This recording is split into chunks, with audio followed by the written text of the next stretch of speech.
It's 9:30 on Tuesday, the 11th of July. This is Britain's Newsroom on GBNews with Andrew Pearce and Bev Turner. Good morning. Thank you for joining us. The BBC continues to be under the spotlight again today as the parents of the young person at the heart of the presenter's scandal say that they stand by their claims. But the lawyer representing the youth says that the story is rubbish. Do you agree? And the big boss of the BBC is speaking today. That's Tim Davie. He's facing the media, talking about the BBC's annual report. Normally, the questions are all about big stars' salaries. Today, it's going to be about the so-called big scandal about this unnamed BBC presenter.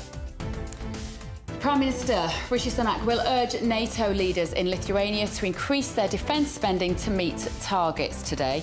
The UK and its allies prepare to offer Ukraine an Israel-style protection deal that would involve arming the country in the longer term. And that immigration bill, it's back in the Commons today after being torn apart by those unelected members of the House of Lords. And we now know the government is spending £500,000 a day on empty hotel rooms being kept backed. Well, guess what? Migrants crossing the channel.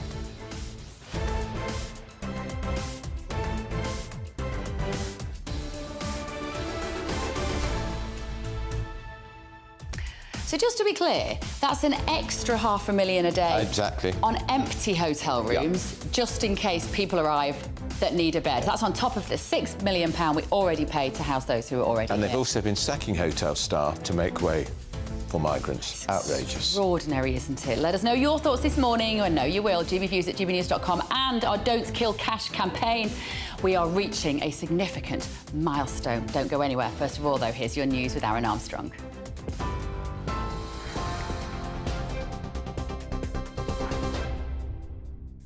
Good morning, it's 9:32. I'm Aaron Armstrong in the GB Newsroom. Leaders at the NATO summit are expected to give a positive signal on Ukraine's bid to join the military alliance later.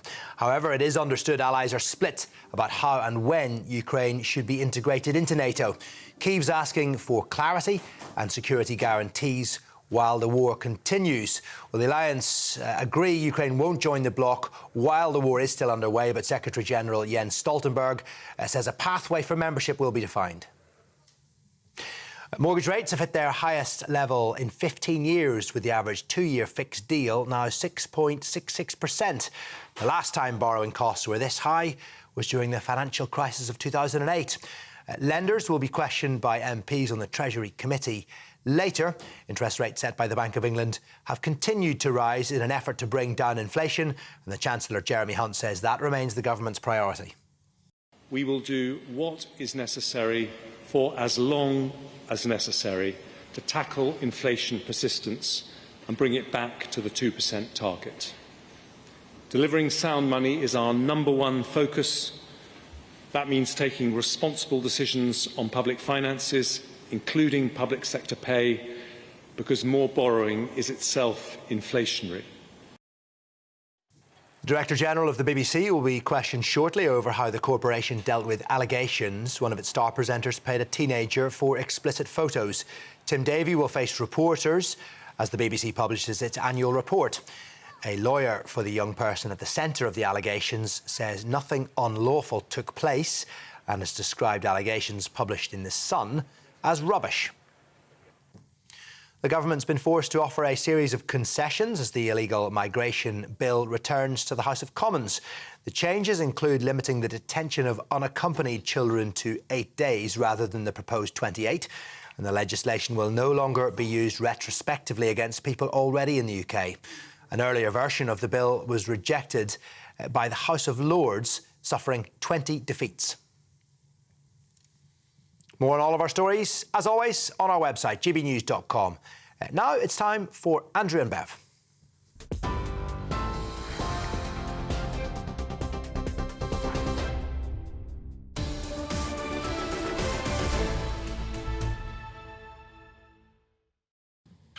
Well, the story we were talking about yesterday took a dramatic twist yesterday when lawyers representing the young person at the heart of the BBC presenter scandal said the claims they were paid tens of thousands of pounds for explicit pictures are rubbish.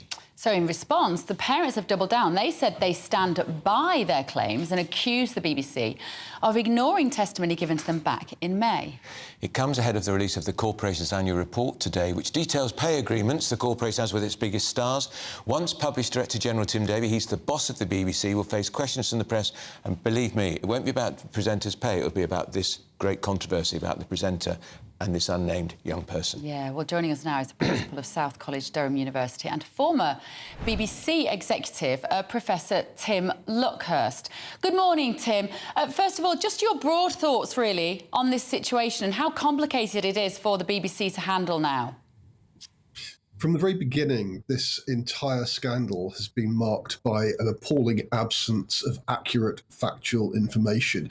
There have always been more questions than answers, and those questions do focus very much at the moment on The Sun, not on the BBC. But it is a difficult day for the BBC, not least, as you say, because Tim Davie, the Director General, is publishing the BBC's annual report, and he's going to face a lot of questions which perhaps a few months ago he wouldn't have been expecting to face today. So he will come under a great deal of pressure. I think the BBC on the whole has handled this well, but its position is made much more complex by the current nature of privacy law in the UK. Is there a question, though, Tim, whether if we believe the family, the parents of this young person, they said they had an hour-long conversation with somebody in the BBC, we don't know how senior they were, in May for an hour, and nothing happened. Was there a failure? If that is a correct representation, should it not have been escalated right then? Well, as you say, if that is the correct representation, and there's absolutely no certainty that that is the correct representation, it seems that the parents approached the BBC in May. It seems that there was a conversation in which they asked the BBC to prevent the unnamed presenter from doing certain things. If that is the case, as a BBC executive, my first response would have been to say, look, I need to know an awful lot more. I can't simply intervene as you're asking me to, without evidence that the allegations you are making are substantiated. And I think that would have been a reasonable approach from the BBC. If that is the approach they took and they didn't get the answers they needed, then I entirely understand why the BBC has been extremely cautious about this. They have competing obligations. They have an obligation to their employee. They have an obligation to a vulnerable young person who may have been the subject of criminal behaviour.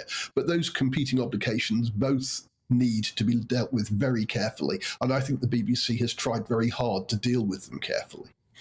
The presenter in question this morning is obviously in a very, very difficult position, Tim. Andrew and I, we were sitting here saying, it could happen to anybody in the public eye, actually. If it is a false allegation, then we are all vulnerable to false allegations. And that's where I have some sympathy with the BBC and how they handle this, because they must have allegations, you would think, on a fairly regular basis about all sorts of people in the public eye. But now that the police have said at the moment there is no burden of proof to arrest anybody, and the alleged victim of this crime has effectively come out and said that I am not a victim, there is no crime here, where does this leave the allegedly accused presenter? Well, the presenter could choose to identify themselves, but the presenter has chosen not to do that. At the moment, our privacy law is pretty restrictive, and we obviously have to abide by the law. My own view is that privacy law has gone too far since the Leveson inquiry. There was a time when people accused of such offences were identified before they were charged, or even though charges might subsequently be emerging, and were given an opportunity to defend themselves in public as well as facing accusations in public. That is a much harder position to achieve now. On the whole, we take the view that if there is any possibility of criminal proceedings in the future, we do not name the accused until such time as charges are brought, and we're a very long point away from that stage. So it's difficult because privacy law makes it difficult, and I have enormous sympathy for the BBC. I have enormous sympathy also for The Sun. I'm one of those strange things, a genuine liberal. I actually think we need our great national broadcaster. I also think we need great popular newspapers. So that's an unusual position perhaps, but I genuinely believe it. I think in a liberal, plural and diverse media environment, both are enormously valuable. You talk about the privacy law, Tim. If I could press you, do you think it would be appropriate, bearing in mind we're now on day 4 or even 5 of this story, lots of people watching this programme, listening to this programme, will probably have a fairly good idea who it is. My own newspaper today, the Daily Mail, says on the front page, a poll shows 1 in 6 people already know. Would it just be easier if the person's name was released and then they could defend themselves if they are insisting they've done nothing wrong, and it would be much easier for everybody, including the presenter? It wouldn't be easier for the BBC or indeed for The Sun, because they might then face extremely expensive actions for defamation. So I don't think it would be easy at all, because of the way that privacy law operates. The only way that that name is going to enter the public domain at the moment, and I hope it does not, in fact, the only way it will happen is if a Member of Parliament decides to name the presenter under parliamentary privilege. Now, the Daily Mail suggests that that might be under consideration, that some MPs might choose to do that. That, of course, is something that MPs operating under parliamentary privilege could do. Whether it would be appropriate to do so is a matter for their consciences. Under what circumstances could you imagine they would be driven to say such a thing, Tim? Under what circumstances might the parents be driven to say such a thing? No, I'm sorry. Under what circumstances would an MP think they had a right to name this person publicly? Well, what could their motivation possibly be? Well, their motivation could be that they think that privacy law has gone too far, that privacy law has been driven by judges making decisions, not by parliamentary scrutiny and not by the decisions of our elected representatives. And I'd have a degree of sympathy for that position. After all, MPs are supposed to make laws, not simply to be subject to laws which have been implemented by court decision. And there are people in Parliament who think that that's a very inappropriate use of our constitutional procedures. That would be a principled position, and it's one for which I'd have some sympathy. But I think it would cause enormous difficulties for both The Sun and the BBC. There's an irony here, Tim, isn't there, that we are where we are with this privacy law because of the previous actions of the dear old BBC when police raided the Cliff Richard's home. He's, of course, a national treasure. You don't need me to tell you that. Not only were the BBC tipped off and covered the event, they flew a flipping helicopter above Cliff's home to film the entire thing, ran on TV and radio. Not a shred of evidence was ever put against Cliff Richard, was never even questioned by the police, and as a result of that, he won a case against the BBC, and we now have the privacy law we've got today. Well, that was the start of the move towards the privacy law that we've got today. You're absolutely right, Andrew. Of course, there was also a case last year involving Bloomberg and an accusation in which they wished to name the accused, and the courts again prevented them from doing so until charges were brought. So this has gone on, not just one case, but you're absolutely right, the Cliff Richard case, and that was a colossal error of judgment, was the beginning of it. And I understand why people think privacy law has gone too far. But I'm also someone who believes that whilst one can protest against the current law, one should abide by it until such time as Parliament changes it. I'll ask you one last question, Tim. Does the BBC have to behave differently to commercial broadcasters in the sense it's a public service broadcaster, it's paid for entirely out of mainly out of people's pockets through the licence fee? Do they have a more finessed duty of care? I think that they are held to a higher standard of accountability, and I think that every Director General, every BBC journalist knows that the BBC deserves to be held to a higher standard of accountability. Given the way that the BBC is funded, given that it is a great tool of British cultural diplomacy, respected at home and abroad, I think it's appropriate that the BBC should be scrutinised in that way. I think it's the price that the BBC pays for a licence fee settlement which enables it to have great scope, great reach and great international influence. So yeah, the BBC is held to a very high standard of accountability. It should be held to a very high standard of accountability. I think every Director General since Lord Reith has known that that's the case, and Tim Davie is certainly going to know it's the case today, and that's perfectly appropriate. Thank you, Professor Tim Luckhurst there, and we will bring you that interrogation of Tim Davie, let's call it that, later this morning. And just on with what's changed dramatically, the lawyer's letter on behalf of the young person said nothing illegal has taken place. Now, the suggestion from The Sun was that the BBC presenter was sharing images from a 17-year-old, which would be against the law. That's because right. Although it's from 16, the age of consent is 16, the law says you're not mature enough and old enough at 17 to share indecent images. So the lawyer's letter is saying clearly no law was broken. So have The Sun got the age of this person correct when they say this has been going on for 3 years? The problem is, of course, you can almost never tell from a photograph these days of how old somebody is. Yeah. And that's why that particular age is 18, I believe, rather than 16 for the possession, distribution or the ownership of pictures, or taking even of pictures of a young person. But it is a very, very murky area, particularly for those.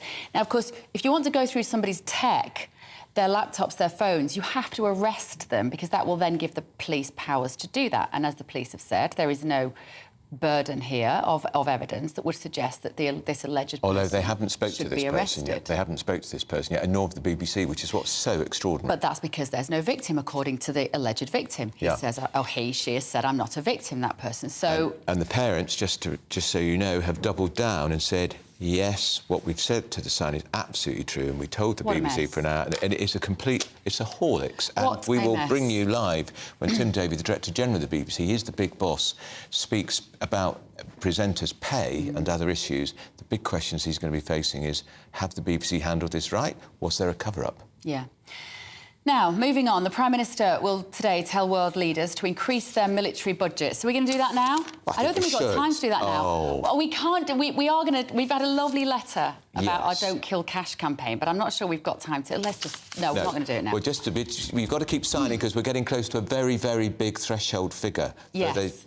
for Save Our Cash campaign. Yeah, please go onto our website, gbnews.com this morning and sign our petition, but we'll talk about that in just a moment. So the Prime Minister will today tell world leaders to increase their military budgets to deter Vladimir Putin at a major NATO summit in Lithuania. So Rishi Sunak will back further support for Ukraine with a recommendation that all members spend 2% of their economic output on defence, which is currently only done by 11 out of 31, including Germany, who, of course, don't pay their share. So joining us now is Major General Chip Chapman. Good morning, Chip. Great to see you. Now, of course, NATO was set up after the Second World War to make the world a safer place. Does it still achieve that aim, in your view? Well, that wasn't really what it was set up to do. It was set up to make sure that the interests of its members were protected and that it would go to war collectively if they were threatened and invaded by people. That still pertains. It has to be credible for them to do that. It still pertains because there's an expansionist threat in Europe. That is why in the last year we've had Finland join as the 31st member, and why last night we had Sweden unlocked, really, with Turkey now agreeing to it to become the 32nd member. So it is still relevant. The reason that Sweden and Finland joined was because they still fear this revanchist Russia. And so, yeah, its relevance is there, particularly in Article 5, that if any NATO country is invaded, then it's collective security for all. But isn't it outrageous, Chip, that still only 11 out of 31 countries are paying that 2%? We're one of them, of course. Britain, the United States pay the lion's share. But countries like Germany and France, wealthy countries, are not paying their fair share. Yeah, it is. You have to understand where the 2% came from. So the 2% came from the 2014 summit, which is, of course, the same year that Russia illegally annexed Crimea and went into the Donbass. And in 2014, it was the aiming mark that by 2024, people would get to 2%. So this will be reiterated today in 2023, that all nations should try and go to 2%. Now, many people would say that 2% is strategically illiterate. And one of the other things that is going to come out of this is that we are going to go to a deterrence and defence of the Euro-Atlantic new concept, which will be based on three things. Firstly, defence of the High North, which really impacts on the UK and the Greenland-Iceland-UK gap. Secondly, the centre, the defence of continental Europe. And thirdly, the southeast, the Black Sea and the Mediterranean, where, again, Gibraltar becomes important. So it's the new plans, strategic plans and regional plans, which should come out of the Vilnius conference, which will drive the structure, operations, activities and investment for the future, including command and control changes. And that should be the catalyst for people going towards 2% in a coherent military fashion. Chip, let me ask you about the news we had this week about America providing cluster bombs to the Ukrainians. What was your view of that decision? Well, you've got to answer the question, why were they provided? Now, from the perspective of international law, both Ukraine, Russia and the US are not a signatory to the 2008 Cluster Munitions Treaty. The UK is, which is why Rishi Sunak had to be very, very careful, because under the provisions of that, you're not allowed to either give them, which we don't have, nor should you endorse any other person doing that. Now, they were given because there is a capability gap. That is, that the amount of artillery that the Ukrainians have is far less than the Russians. So from a perspective of targeting and proportionality and distinction, because the Ukrainians say that they will only use them against Russian military targets in Ukrainian sovereign territory, and they will not be used on urban areas, as, for example, the Russians did when they were attacking Kharkiv last year. It makes military sense. It might be morally distasteful, but it is not illegal, and the Ukrainians need it if they're to be sustained on the battlefield at the moment.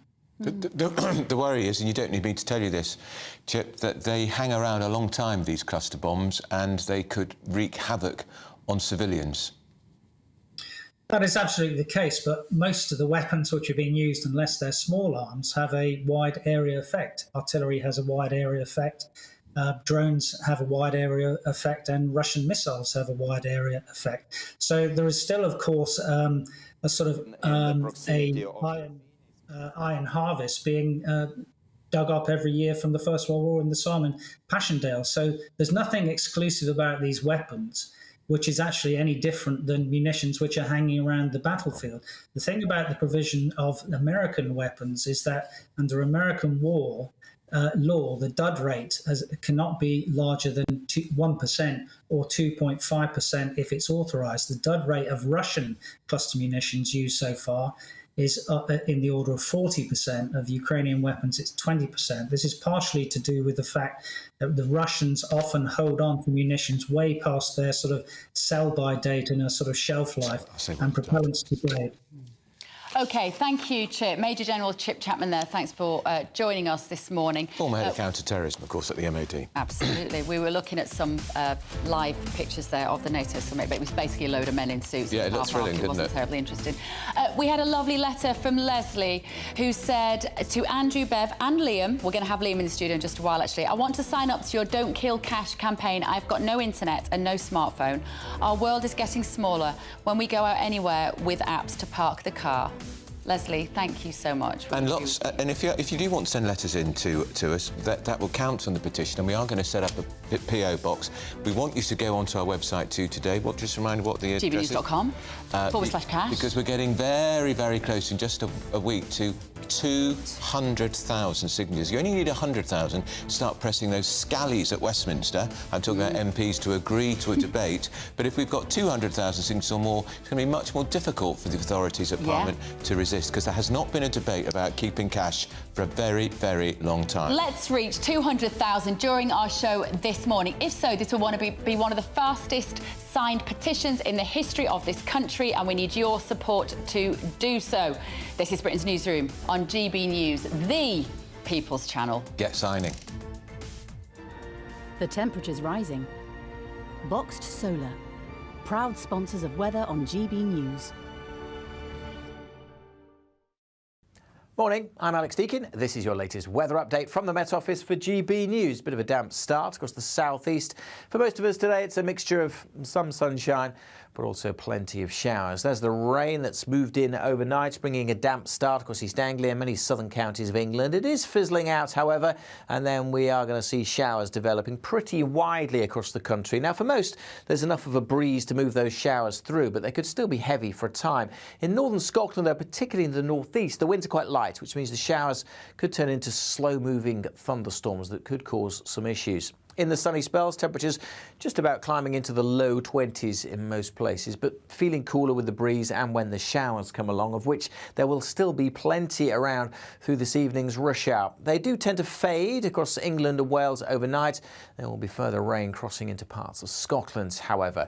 And then on Wednesday, for many, it'll be a dry and a bright start. We'll also start with temperatures mostly in the mid-teens, but some sunshine certainly likely over the Midlands and eastern England to begin with tomorrow morning. However, there'll be showers and quite a bit of cloud elsewhere, and then the showers just develop and become pretty widespread once more from late morning onwards. Perhaps not quite as intense as the downpours later today, but nevertheless still some pretty lively showers moving through on a brisk breeze for most of tomorrow. A little drier perhaps in the south, where temperatures again getting into the low 20s, for most high teens.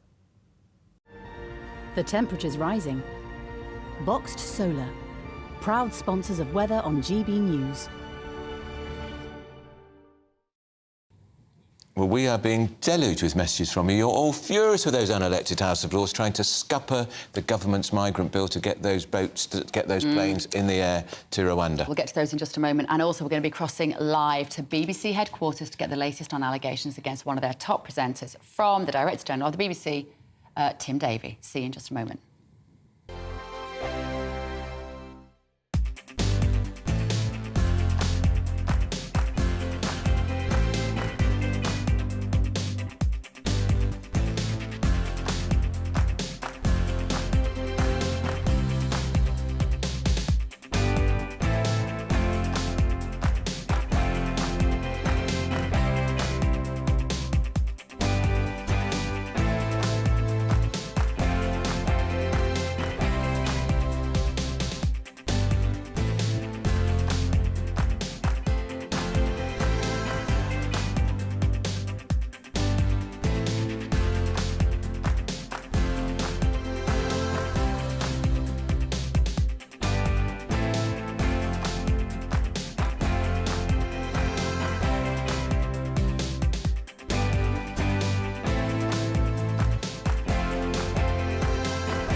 10 o'clock on Tuesday, the 11th of July. This is Britain's Newsroom on GB News with Bev Turner and Andrew Pearce.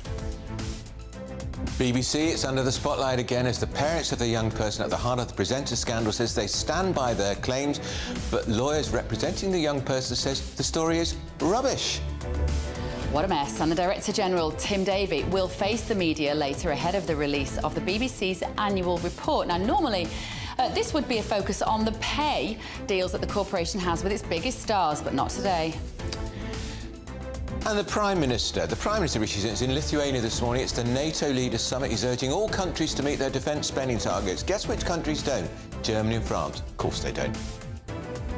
And the government has been forced to U-turn on key parts of the illegal migration bill after it suffered 20 defeats in the House of Lords, of course, amid reports that the government is currently spending £500,000 of taxpayers' money every single day on empty hotel rooms, just in case migrant numbers increase.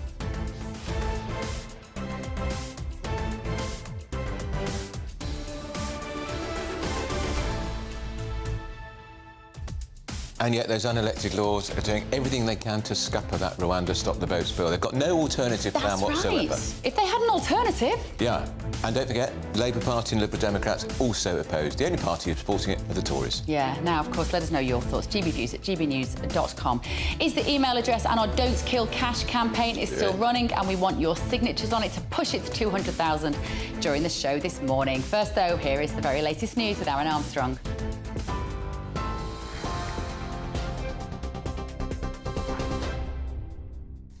Good morning, it's 10:01. I'm Aaron Armstrong in the GB Newsroom. The Director General of the BBC will face questions over how the corporation is handling allegations one of its presenters paid a teenager for explicit photos. Tim Davie is scheduled to brief the media later ahead of the BBC's annual report.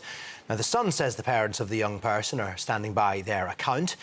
However, a lawyer representing the now 20-year-old says nothing unlawful happened and has described the allegations as rubbish. Well, speaking on GB News, Cabinet Minister Mel Stride was asked whether he'd consider using parliamentary privilege to name the presenter, as some MPs have threatened. No, I wouldn't, is the short answer to that.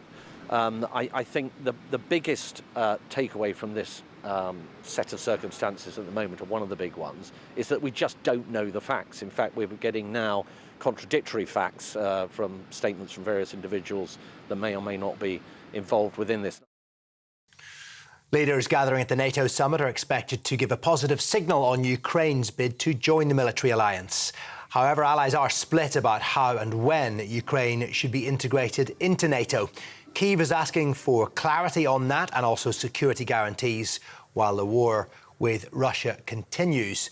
Well, despite the alliance agreeing Ukraine can't join the bloc while the war is underway, Secretary General Jens Stoltenberg says a pathway for membership will be agreed. I also expect that allies will send a clear and positive message on the path forward towards membership for Ukraine.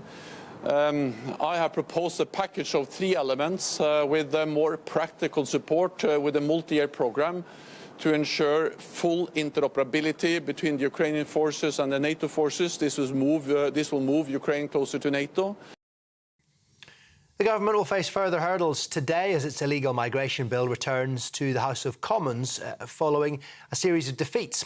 Some of the changes to the bill will include limiting the detention of unaccompanied children to 8 days rather than the proposed 28. And the legislation will no longer be used retrospectively against people already in the UK. The earlier version of the bill was rejected 20 times in the House of Lords. Mortgage rates have hit their highest level in 15 years, with the average 2-year fixed deal now sitting at 6.66%. The last time borrowing costs were this high was during the financial crisis of 2008. Lenders will be questioned by MPs on the Treasury Committee later this morning. Interest rates set by the Bank of England, though, have continued to rise. It's in an effort to bring down inflation. And Jeremy Hunt, the Chancellor, says that remains the government's priority. We will do what is necessary for as long as necessary to tackle inflation persistence and bring it back to the 2% target. Delivering sound money is our #1 focus. That means taking responsible decisions on public finances, including public sector pay, because more borrowing is itself inflationary. However, the pace of wage growth has risen again, prompting fears of a further hike in interest rates next month. Average weekly pay is up to 7.3%. That's higher in the 3 months to May compared with last year and matches the joint highest figures since records began in 2001. The Office for National Statistics also revealed that unemployment rose unexpectedly over the quarter to 4%. Train fares could be reduced under a plan to introduce more competition on Britain's railways. A new research says allowing multiple operators to run services on the same line will lead to better services, newer trains and cheaper fares. Rail Partners, which represents private train companies, is calling for open access to allow more companies to compete for customers, like in many other European countries. This is GB News. More as it happens, but right now it is back to Bev and Andrew.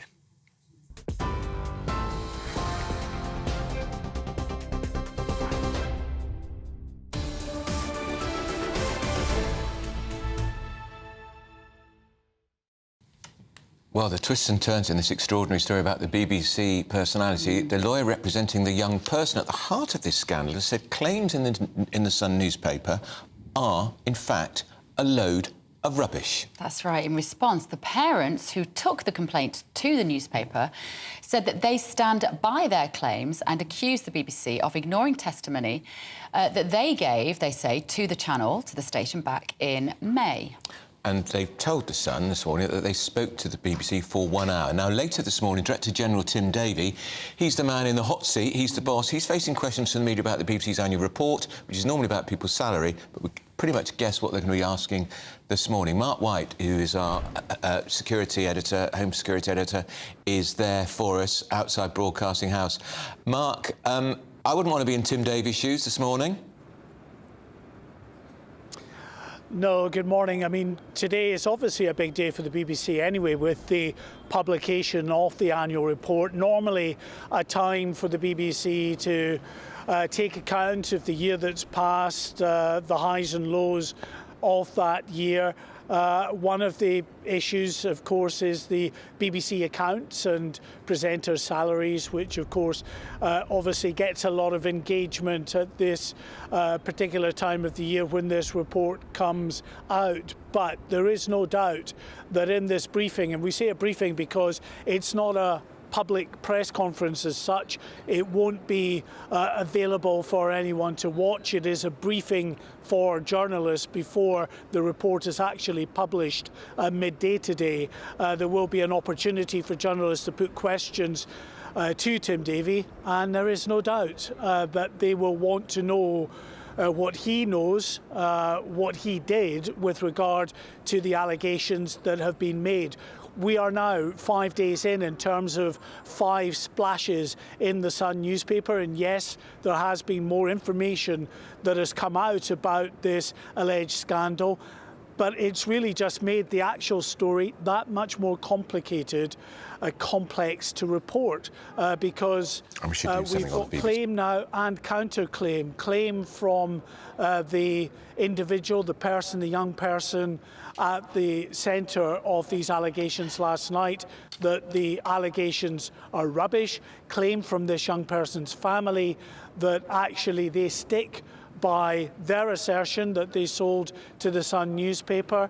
And all the while, of course, is the BBC not saying an awful lot other than that that presenter has been suspended and an investigation is underway. And indeed the Metropolitan Police saying they're looking at the evidence following a conversation they had with BBC representatives yesterday, but they have not yet concluded that there is, from what they see, any offence that has been committed and any formal investigation that's been launched. OK, thank you. Very much, Mark, at the BBC, and we will bring you that footage of Tim Davie being interviewed when it emerges. Now, former Special Advisor Charlie Rowley is with us now. Charlie, great to see you. Let me pose to you two views from our audience. Tricia has said, I think the cover-up of the BBC presenter is horrendous. The elite can do whatever they want. How can a drug addict afford the best lawyers? The police and the BBC need to stop protecting this guy. But then the other side, Bernard has said, there are no criminal charges. The so-called victim says that he or she is not a victim. So why should the presenter have to explain himself? There is nuance this morning that there did not appear to be yesterday. Exactly, and I think the twist in the turn that we heard last night from the parents, obviously doubling down on their claim, but which was rubbished by the individual through a lawyer, has just thrown a doubt over to the whole claim. And I think why it's so... The problem with this story, I think, is threefold. You know, there are three big institutions here. There are two big media outlets, but only one truth. So you've got the BBC, you've got the family and the young individual involved, and the police, all in one bracket. You've got the Sun versus the BBC, and you've also got the long-standing enemy of the BBC, of course, the Sun. Yes. Rupert Murdoch's son. Quite. And you've got the individual versus the parents, but there is only one truth. So, and I think everybody is sort of walking on eggshells here because the BBC has been in the headlines a lot longer than what it would have been in recent, what it would have wanted to be in recent times with Richard Sharp and Gary Lineker, sort of the saga there, but also the history of the BBC when it investigated Sir Cliff Richard, for example, and colluded with the police to have a helicopter outside his house. And failed to investigate Jimmy Savile even further back. Failed to investigate Jimmy Savile, but went hell for leather with, I think it was Operation Hillman, I think it was, when it was investigating sort of a paedophile ring at Westminster, you know, which wasn't true. People like Harvey Procter. Exactly, which it certainly wasn't true. The BBC Newsnight had to pay out, I think, Lord McAlpine, the former treasurer of the Conservative Party. They didn't name him in any of the broadcasting that they issued, but by association. Process of elimination, exactly. So and given that history of the police and the BBC, there is clearly they want to get it absolutely right. But of course, the family have decided to, or the parents of this individual have decided that after making a complaint to the BBC, things hadn't moved quickly enough. Things hadn't progressed. They claimed that they were on the phone to an hour for the BBC talking about the issue and the care for their child. But the thing is, we're talking about a 20-year-old person here. And as the mother of a 19-year-old, if I tried to get involved in the minutiae of whatever they were doing behind closed doors, they would very quickly tell me it's none of my business. Well, I think that is also an issue because you'll have half the country, I think, and parents sort of saying, oh, you know, they're on the side of the parents because, you know, there is... I was yesterday. Exactly, a due care. And they are arguing, to be fair to the parents, that the money from this BBC presenter funded this person's illegal drug habit. And they are alleging that this person has got a serious drug issue now. Now, according to the lawyer's letter, everything that was in the Sun was rubbish, but they didn't specifically, as far as I'm aware, get into the read about the drug issue. So the parents would say, this person might be 20 now, but when it started it was 17, in which case it would have been against the law. But the lawyer's letter says, of course, no law broken. So did they get this person's age right, the Sun? Well, but also were the parents fully aware of what was actually happening, and have they sort of jumped to a conclusion? It's a cry for help, I think, or the parents have tried to do the best that they can for their child. But you're right, maybe the child is now 20 years old. But I don't think. And if my, you know, if my son had a drug habit at 18, 19, 20, to some extent, that's also my responsibility, especially if that person is still living at my house. You know. Well, I wouldn't thank my parents if they'd taken the story to a national newspaper. No, exactly. That I had You'd be mortified. Not that I am at all. But it is reported today. We probably didn't need it to be reported as such, but that they are estranged. Yes. The couple and from the individual. And I think with all the speculation, they're estranged from the individual.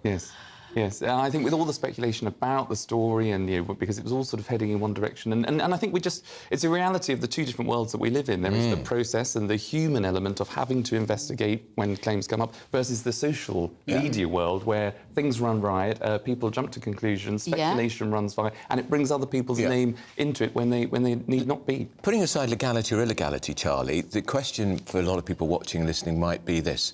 Is it like Philip Schofield? Philip Schofield was described by his own former chief executive in the Commons hearing, what was her name, Dame, whatever her name is, who used to run EasyJet, as having an inappropriate relationship with a young member of staff because she said it was like an abusive relationship because of the age gap and the seniority and the power dynamic.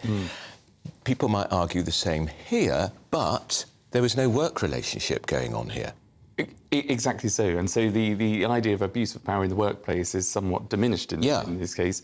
But also what was telling and interesting and what gripped the nation about the Philip Schofield saga, I think, was because of the age of where they first met. Yes. And then that led into a job, coming into the ITV studios, getting a job and then sort of being moved on. And obviously there was a lot of speculation about those circumstances. But although the parents, and we've only got the parents' account, that the young individual was 17 at the time of the contact was being made, we don't know whether that's true or not. Indeed, the young individual, through lawyers, has said that nothing illegal has taken place, which leads you to, as to have the draw from police. That. And they've used very, very careful wording that it is just inquiries. It's not an investigation, because if you start an investigation, then again that leads to suspicion and. Are you curious, like me, who's paid this young person's legal bill? Because the lawyers involved, you wouldn't find them in the local high street. These are blue-ribboned £850 an hour lawyers. We know in the Schofield case, he paid for the person's legal costs. Does it matter if the BBC presenter's done that? I don't think it matters, but I think because of the way in which speculation has run rife through the story anyway, it would be wrong to speculate who may or may not be paying for those fees, because we just don't know who this individual is. We don't know. We don't know what they do for a living. And we're treading on eggshells. And we also know the BBC and the police haven't spoken to the individual concerned. Exactly, which is why I think the BBC, for all of the attack of it got obviously on all of the front pages and the accusations of not acting quick enough, I think until all of these details are investigated fully and brought to the fore, I think the BBC are Talking of money, Charlie, how do you feel about cash? Can I have that tenner back? Sorry. Are you a fan of cash? I am. Have you signed our campaign? I haven't, but I will do so immediately after. Immediately, Charlie Rowley. So we have been running the Don't Kill Cash campaign for all sorts of reasons, because of the people who will be sidelined if we have no cash. I can announce... Big milestone. We've reached 200,000 signatures, and that is in just a week's time, which makes this officially one of the fastest campaigns in the history of this country. Would you like to congratulate us, Charlie? I would, and I would be 200,001. And we're rather pleased here. We're not going to be self-righteous about it, because that's not our style, but the 100,000 barrier was broken on this programme last week, and now we've done it with 200,000. It's a really important campaign. Lots of people are now writing to us saying, thank you for doing it. Older people, we don't have smartphones. We can't understand these apps at car parks. Lovely letter. And that's so sad. We should read that out again, Bev. To Andrew, Bev and Liam, I want to sign up to your Don't Kill Cash. I've got no internet and no smartphone. Our world is getting smaller when we go out anywhere with apps to park the car. And that is from Leslie in Plymouth. Leslie, thank you so much. So keep saying, what's the address? It's the website is... GBNews.com/cash. And why does it matter, Charlie? Why does it matter that we have cash? Because I just think, for all the reasons that you've just said, just being on a digital age now is great and one thing, and progress and technology is wonderful, but it isolates so many people that don't have access to an iPhone or any other smartphone device. It just isolates people that might be more older. It's also restricting choice. It's very restricting all about choice. Exactly. And there'll be an older generation, an older population, not just an older... I'm putting my hand up as a member of the older generation. That still have a routine, that still like to, really. Moving on to digital is just something that, might not be appropriate. So I think it goes beyond cash, but I think it's the right approach. Sorry, we had a guest on yesterday who is an expert on the central bank in digital currency. When you were in government working for Michael Gove, were people getting very excited about CBDCs? Well, I refuse to reply to people on WhatsApp, so technology and I weren't friends. Quite right. Good to hear that. Well, just because, there is a process and there are But the conversations that were going in within those corridors of power, because we know for a fact that Rishi Sunak was very excited. He's done multiple videos online extolling the virtues of CBDC even before he was Prime Minister. There's an inevitability about us moving towards that system of having Britcoin, as it has been named, and also that it could be programmable money. That the government, the Bank of England said to the government, do you want this to be programmable? And I'm not sure whether the response ever came back clearly in the public eye. Perhaps not, but just anything. I'm just a technophobe in general, so I'll send you some videos so you can when it comes to online technology, when it comes to banking, to my eternal shame, I knew very little about it until yesterday. I'm pretty horrified. They are actually. key, don't like the using the word they unless you explain who it is, but there are banks all around the world. The European Bank are very excited about the prospect of CBDC, and so well done, GB News viewers and listeners and followers, for signing our campaign. Please keep spreading it. Over 200,000. Well done. So by the end of the programme, we should be up to 205,000, maybe? Let's hope so. Right, still to come this morning. Good news for wages. Good news, but not such good news on the unemployment front, which seems a bit strange because there appears to be job vacancies everywhere I go at the moment. We're going to get all the details from Liam. Don't go anywhere.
It's 10:23, you're with Britain's Newsroom on GB News with Andrew Pearce and Beth Turner. Good morning. So wages have risen for millions of workers in the UK, according to official figures from the Office of National Statistics. It's the highest growth rate on record, but it's not great news for mortgage borrowers. It puts even more pressure on the Bank of England to raise interest rates again as it meets next month. So Liam Halligan is in the studio for us. It feels like the economy gives with one hand and takes with the other at the moment, doesn't it? Ordinarily, we'd be celebrating the fact that wage growth is so high. It's still lower than inflation, by the way, but that doesn't mean that the Bank of England isn't worried about it. Let's just have a quick look at the numbers. So public sector pay, it's a bit weird. It's done in quarters. Yeah, here comes the graphic. Andrew, I know you love a graphic. Love me graphics. So public sector pay between March, April and May compared to March, April and May in 2022 was up 7.7%. That's the 4/5 of us who work in the private sector, so in commercial companies.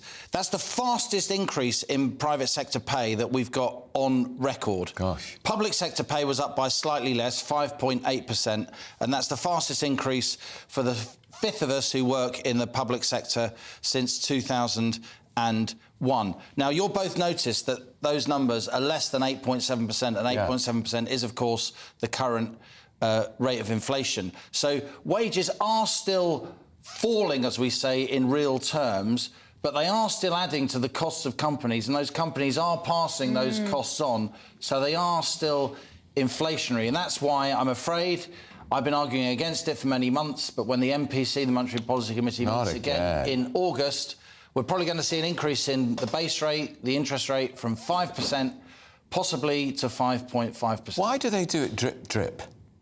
I think when they first came round to the reality that many of us had warned about in late 2021 that inflation was coming, they went off with little quarter-point increases. Right. It was very slow and very cautious. The US Federal Reserve, in contrast, went whack, whack, big interest rate rises from a low level, saying we are really serious about getting our arms around this. The Bank of England, in general, has relied on smaller interest rate increases, and that's why now it's playing catch-up. That's one reason why we have the highest inflation. I was going to say, US inflation is half of ours, isn't it? US inflation is 4%, ours is 8.7%. That's partly because the US has had the shale revolution. Their energy costs are much, much lower than ours for their companies, and indeed when they fill up their cars and vans with petrol and diesel, because taxation is so much less in the US on road fuel. This interest rate, gosh, I can't believe we're saying it again, but this potential interest rate rise, Liam, is this going to be, how is this going to affect the housing market? We saw yesterday, actually, about the prices of the houses now starting to come down. What we're seeing now are the prices of houses come down, not as reported by the mortgage companies, because they've been reporting lower house prices for a while, but even by the estate agents, because they're now, estate agents tend to report asking prices rather than completed prices, and asking prices are now coming down quite steeply. Why? Because people can't afford to bid higher prices because they can't borrow the money that underpins that bid, because so many, hundreds of thousands of households are coming off these low fixed 2- and 5-year deals. Fixed, interest rates prior to December 2021 were 0.1% at the Bank of England, which meant they were like 1%, 1.5% if you were getting a 2- or 5-year fix. Well, between now and the next general election, when we think is going to be in October next year, 2 million households are going to come off those ultra-low deals, be fully exposed to market interest rates for a mortgage, 6%, 6.5%, 7%. Think of the proportionate increase, paying a mortgage at 1.5% to 2% and then 6 or 7%, upending the family finances of millions of households. Some people, older people, and I count myself as one of those, and you'll remember it, Liam, in the 90s when... You almost called me old, Dave. Yeah. Just before Black Wednesday, when interest rates were incredibly high, double figures, 14, 15%. They were. But we were paying interest on a much smaller loan. That's right. Because house prices were so low then. I get this a lot in my emails, on Twitter. People stop me in the street and they say, look, today's kids, they don't realise how lucky they are. We were paying interest rates of 18, 20%, which you would if the base rate was 15%, right? But the difference is, back then, it's not because kids today are eating too many avocado sandwiches and flying to Ibiza. Well, but they are also paying, instead of 4 times the average wage for a home, they're paying 10 times the average wage for a home. So they don't save, though. There's so much more... There's a whole generation that's so much more indebted than they are. I think young people have always spent their money, and some of them have saved. Not right now. I think a lot of young people have given up trying to buy a house. This is true. Because it keeps getting away from them. And if they haven't got the bank of mum and dad, a third of all first-time buyers now use the bank of mum and dad. It's over half in London and the South East. That's just unfair. Yeah, it is. But the fact that house prices are coming down now, Liam, we always think, oh, terrible, our house prices are going down. But that will be better for some young people who might now be able to get a foot on the ladder. Well, maybe prices are coming down, but they've got to pay much more for the money that they So it's on the one hand, on the other. So the effective ability of young people to buy houses isn't getting easier just because house prices are coming down a bit because they're having to pay so much more to borrow the money. Yeah, what today's housing market is great if you're one of the very, very privileged few people who've got a lot of money lying around. This is going to be great for cash buyers, right? Because a lot of people are going to be selling their homes, what we call under distressed circumstances. They need to sell because they can't afford the payments, and buyers will sniff that out and they'll offer them cash for less than the seller wanted to actually get. Talking of which, 10 seconds on why Don't Kill Cash is the greatest campaign in the history of media broadcasting. Yeah, we're doing really well. I tip my hat to the digital team here at GB News, Dan Falvey, Jeff Marsh, all the team. They've done brilliantly. I think we've really alighted on something here. We've got cross-party support for this campaign. I know certain quarters there are concerns being raised about it, but what are we trying to do here at GB News? We are trying to maintain a status quo for vulnerable people, for the 1-2 million people in this country without bank accounts, for the 10% of people who haven't got access to the internet. They need cash. They do. We can't take cash away, particularly from vulnerable people across the UK, and that's why we say don't kill cash. gbnews.com/cash. 200,000 signatures. Amazing, isn't it? Let's make it 250. Let's get to 250,000. We may not get to 250,000 in this show. Maybe I should aim a little lower, but maybe 210,000 would be great. But we have just keep signing. Right, still to come this morning, we're going to be taking a look at the government's illegal migration bill. It's suffered, of course, 20 defeats in the House of Lords. That's all after your morning's news with Aaron.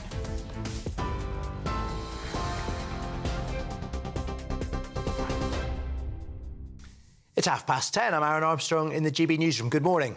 The Director-General of the BBC will face questions shortly over how the corporation is handling allegations one of its presenters paid thousands of pounds to a teenager for explicit photos.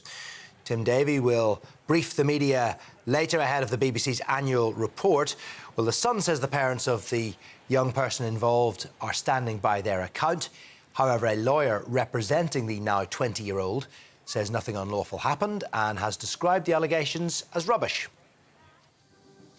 The Prime Minister is arriving at the NATO summit in Lithuania, where leaders are expected to give positive signals on Ukraine's bid to join the military alliance. Allies, though, are understood to be split about how and when Ukraine should be integrated into NATO. Kyiv is asking for clarity on that and future security guarantees while the war with Russia continues. The government will attempt to get its illegal migration bill through the House of Commons after a number of concessions. Changes include limiting the detention periods of unaccompanied children and pregnant women. The legislation will no longer be used retrospectively against people already in the UK. Now, the changes have been recommended by peers after the draft bill suffered 20 defeats in the House of Lords. And mortgage rates have hit their highest level in 15 years, surpassing figures seen that resulted from Liz Truss's mini-budget. The average two-year fixed deal will now be 6.6%. That's the highest level since the financial crash in 2008. Lenders will be questioned by MPs this morning on the Treasury Committee. More on all of our stories on our website, gbnews.com.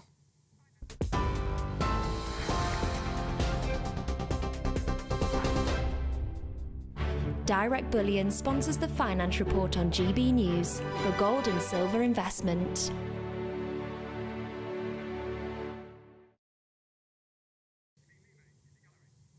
Quick snapshot of today's markets. The pound will buy you $1.2894 and €1.1722 euros. Gold will cost £1,502.69 per ounce, and the FTSE 100 is at 7,244 points. Direct Bullion sponsors the Finance Report on GB News for physical investment. So the Stop the Boats bill is back in the Commons later after it was mauled by unelected peers who inflicted a record 20 defeats in one day. That's right, we're going to be crossing over to Westminster to hear the latest in just a moment. You're with GB News, Britain's news channel. That warm feeling inside. From Boxed Boilers. Proud sponsors of weather on GB News. I'm Alex Deakin and welcome along to your latest weather update from the Met Office for GB News. another day of heavy showers across the country. Some big downpours in a few spots. Most of us seeing some sunny spells, so a good chance there'll be some rainbows around. Low pressure has been dominating. This weather front brought quite a lot of heavy rain across the south yesterday evening. It's been fizzling out, but still providing quite a lot of cloud. Showers already over Wales, northern England. They'll get heavier through the day, as they will across northern Scotland. Slow-moving thunderstorms here could cause some problems with a lot of rain falling in a short space of time. We should see some sunny spells developing, particularly for Northern Ireland. 20 degrees here, maybe up into the low 20s across the southeast. But for most, it feels cool with a brisk breeze, which will at least move the showers through this evening. Lighter winds across northern Scotland means the slow-moving downpours will continue here well into the night, and we'll see more wet weather returning to Northern Ireland through the night as well. But for a good chunk of England and Wales, it will turn dry and clear, temperatures mostly holding up at about 13 or 14. As for Wednesday, it's another day of sunshine and showers. It'll be a brighter start across East Anglia and the southeast. Good chance of a sunny start to Wednesday, but then the showers will get going once more, especially over northern England. Again, parts of northern Scotland. More tomorrow, probably for Northern Ireland. But a chance of a drier afternoon across Wales and southwest England. And again, temperatures mostly in the high teens and low 20s. That warm feeling inside. From boxed boilers. Proud sponsors of weather on GB News. We're off to Westminster in just a moment. This is because of the Stop the Boat bill. They're being voted on later. It's all being voted on with MPs later today. You're with GB News, Britain's News Channel. Quick break. See you in a minute.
8:59, you're with Britain's Newsroom on GBNews with Andrew Pearce and Bev Turner. We're going to the Commons because the newly wrecked illegal migration bill, thanks to those unelected lords, smashed into pieces, back in the Commons today after 20 defeats. The amended version has it includes a reduction in detention of unaccompanied children from 28 days to 8 days. That's right, all sorts of things. And the Times is today reporting that the government is paying £500,000 per day for empty hotel rooms, just in case there is a surge in migrant numbers. It's a huge story and it's a mess, and the unelected House of Lords drive us nuts, don't they? Let's find out more from our Deputy Political Editor, Tom Harwood. Tom, there's no Tory majority in the House of Lords, and the number of MPs you speak to, I speak to, are just absolutely fed up to the back teeth of them.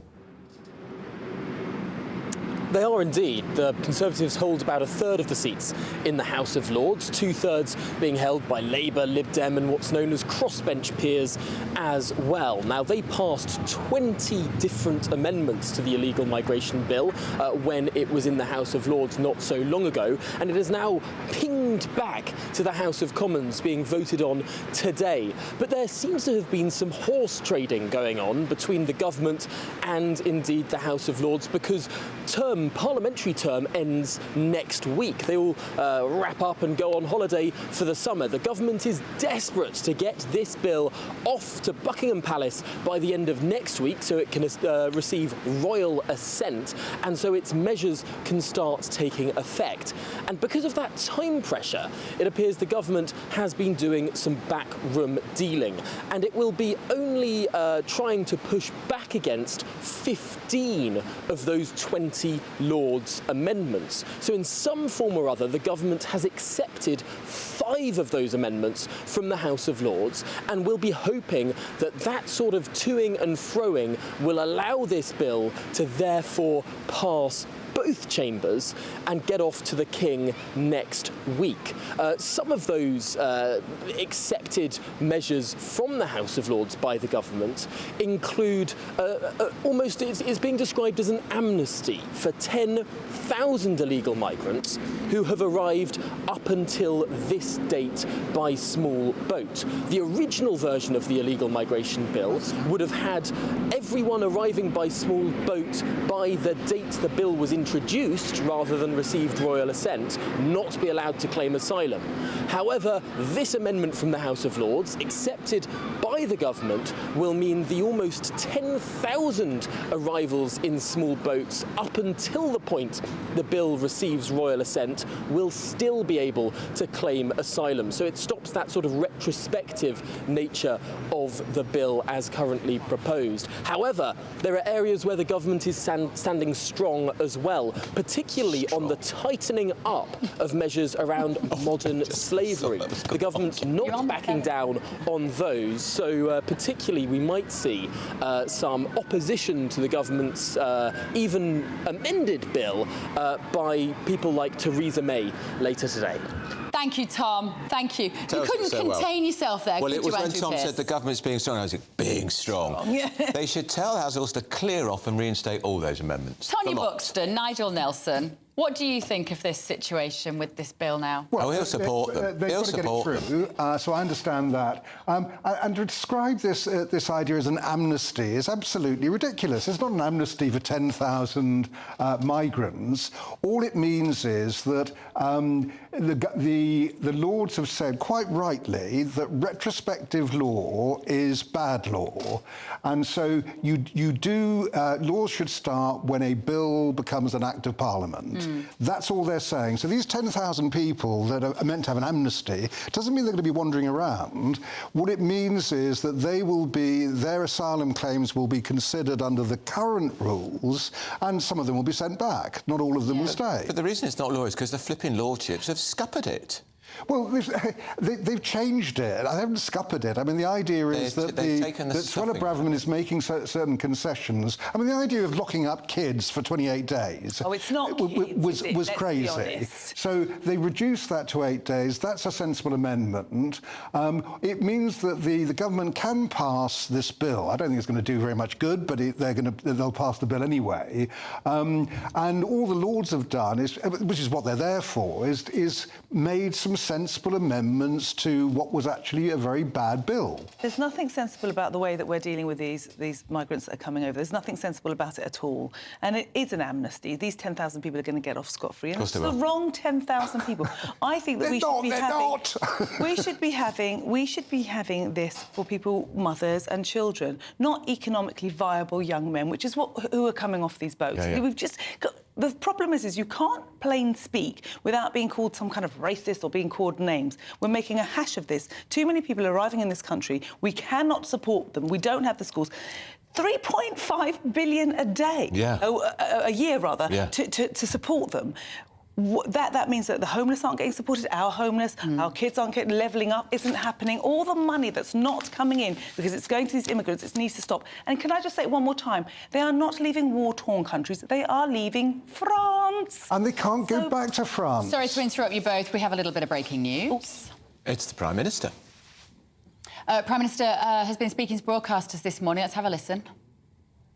Well, it's great to be here in Lithuania for the NATO summit. I think the last 500 days of Putin's war in Ukraine has reminded us of the enduring unity and importance of this very special military alliance, which the UK has been at the heart of for the entire time of its existence. I think priorities for this summit are to strengthen that alliance so that we can face the threats of the future and protect ourselves adequately against them, but also to continue supporting Ukraine in the face of Russian aggression so that they can continue to fight for their freedom.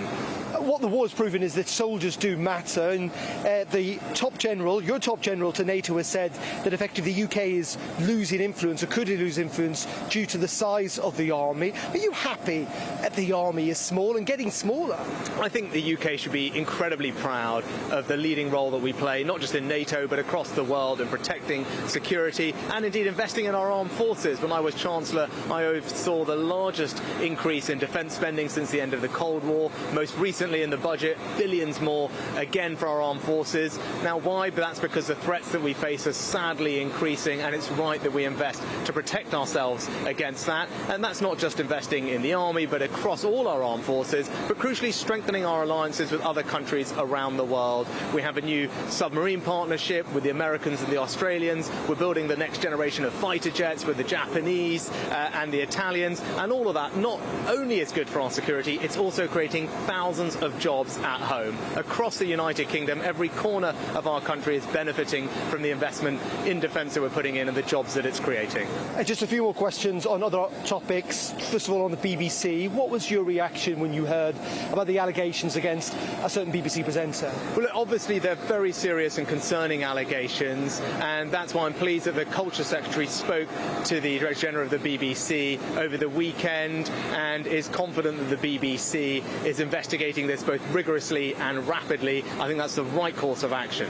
What would you say to people on social media? Indeed, some MPs who say they might use parliamentary privilege to try and name this presenter. Look, we have an existing set of laws that govern free speech and privacy. I think it's important that the BBC conducts this investigation quickly and rigorously, given the concerning and serious nature of the allegations. And just on, while we were on the plane, we heard that fixed-rate mortgages are now at the highest level for 15 years. You came to power to sort out Liz Truss's mess. It seems that things are getting worse under your watch. I know things are difficult for many families up and down the country with the cost of living, and the UK is not alone in experiencing a rise in interest rates, very similar in America, Australia, Canada, New Zealand, for example. The crucial thing that we have to do is bring inflation down. That's how we're going to ease the burden on families. That's how we're going to stop the increase in interest rates, and that's why my first priority is to halve inflation. Now, of course, that is proving to be more persistent than people thought, but it doesn't mean that the course of action is wrong. We've got to stick to it. I'm determined to bring inflation down. That's the best way that we can ease the cost of living pressures that families are facing, and I'm absolutely determined to stick to the course. And just very, very finally, one last question. MPs are debating the migration bill today in Parliament. You've got a pledge to stop the boats. Let's be very frank about that. What does that mean? Does that mean by the time of the next election, when you face the British public again, that no one will cross the English Channel illegally?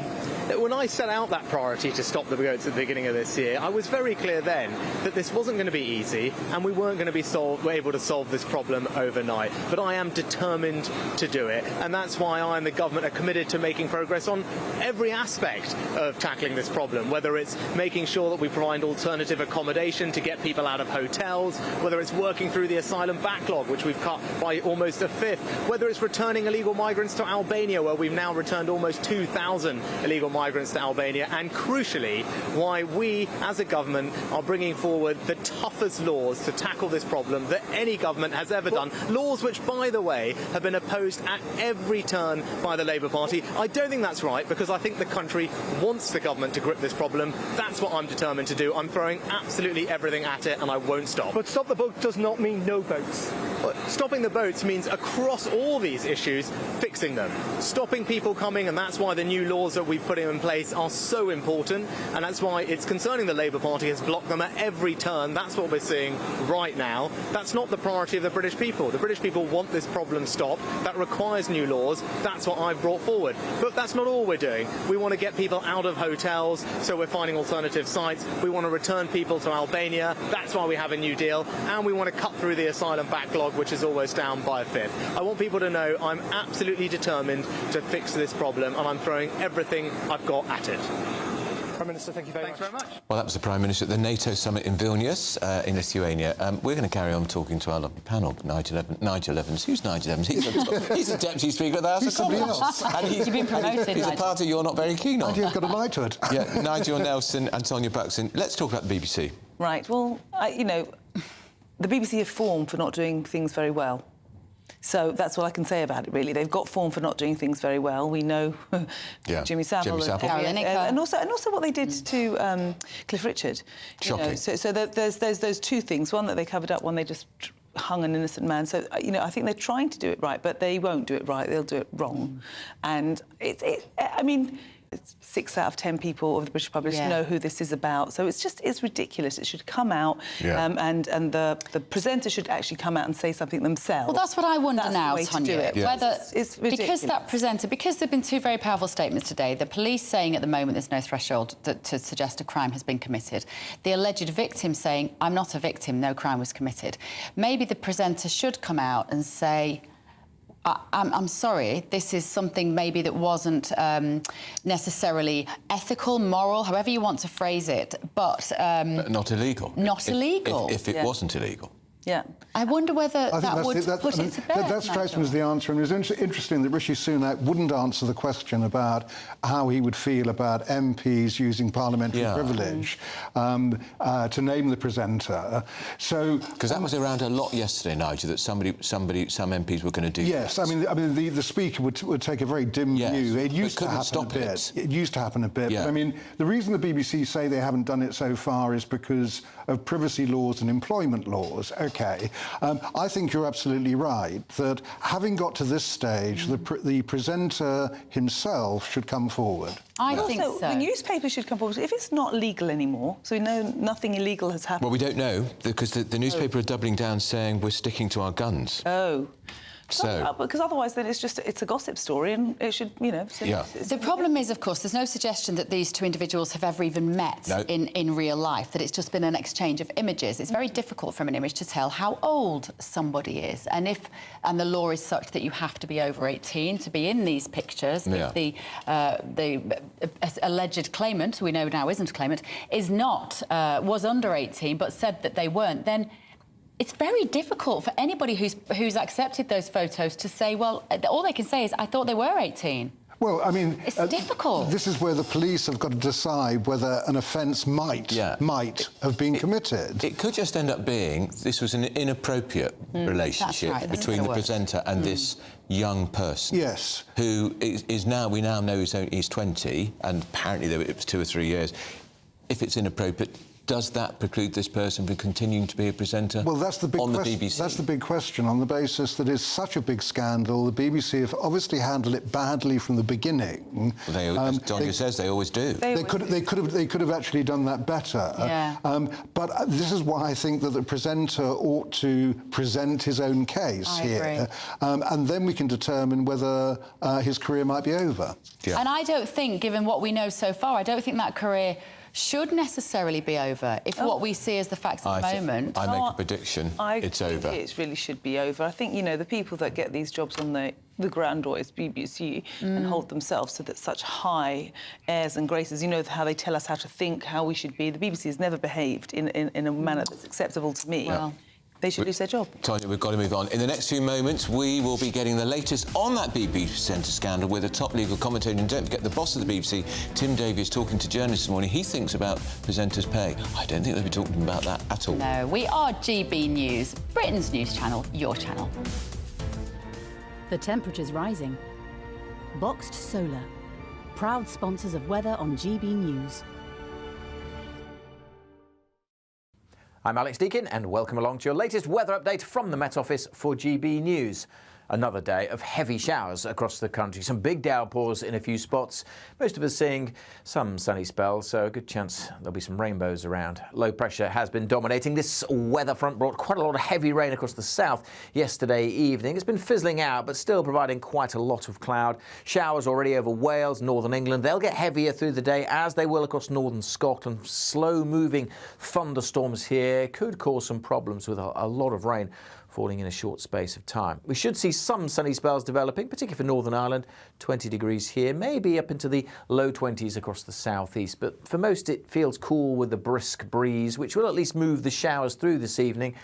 Lighter winds across northern Scotland means the slow-moving downpours will continue here well into the night, and we'll see more wet weather returning to Northern Ireland through the night as well. But for a good chunk of England and Wales, it will turn dry and clear, temperatures mostly holding up at about 13 or 14. As for Wednesday, it's another day of sunshine and showers. It'll be a brighter start across East Anglia and the southeast. Good chance of a sunny start to Wednesday, but then the showers will get going once more, especially over northern England. Again, parts of northern Scotland. More tomorrow, probably for Northern Ireland. Better chance of a drier afternoon across Wales and southwest England. And again, temperatures mostly in the high teens and low 20s. The temperature's rising. Boxed Solar, proud sponsors of weather on GB News.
It's 11 a.m. on Tuesday, the 11th of July. This is Britain's Newsroom on GB News with Andrew Pearce and Bev Turner. So the Prime Minister has weighed into the BBC scandal, saying that he has been assured that the allegations against the broadcaster will be investigated swiftly and rigorously. Our Home Security Editor has been monitoring. Well, here at New Broadcasting House, as we speak, the Director General of the BBC, Tim Davie, is currently starting a briefing with members of the press. It's supposed to be about the annual report, but it's going to be dominated by questions over this latest scandal to engulf the corporation. And of course, we'll bring you the latest from that briefing with Tim Davie, the Director General. Now, the Prime Minister Rishi Sunak, he's in Lithuania this morning at the NATO Leaders Summit. He's urging all countries to meet their defence spending targets. Guess who doesn't? France and Germany. And you are wonderful. The number of signatures on our Don't Kill Cash campaign has surpassed 200,000 in the last hour, just days after it was launched. Add your name to the petition to guarantee the future of physical money in your pockets.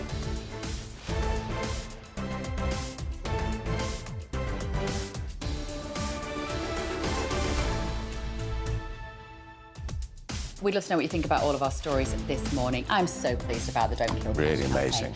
gbviews@gbnews.com is the email address as always, but here is your latest news first with Aaron.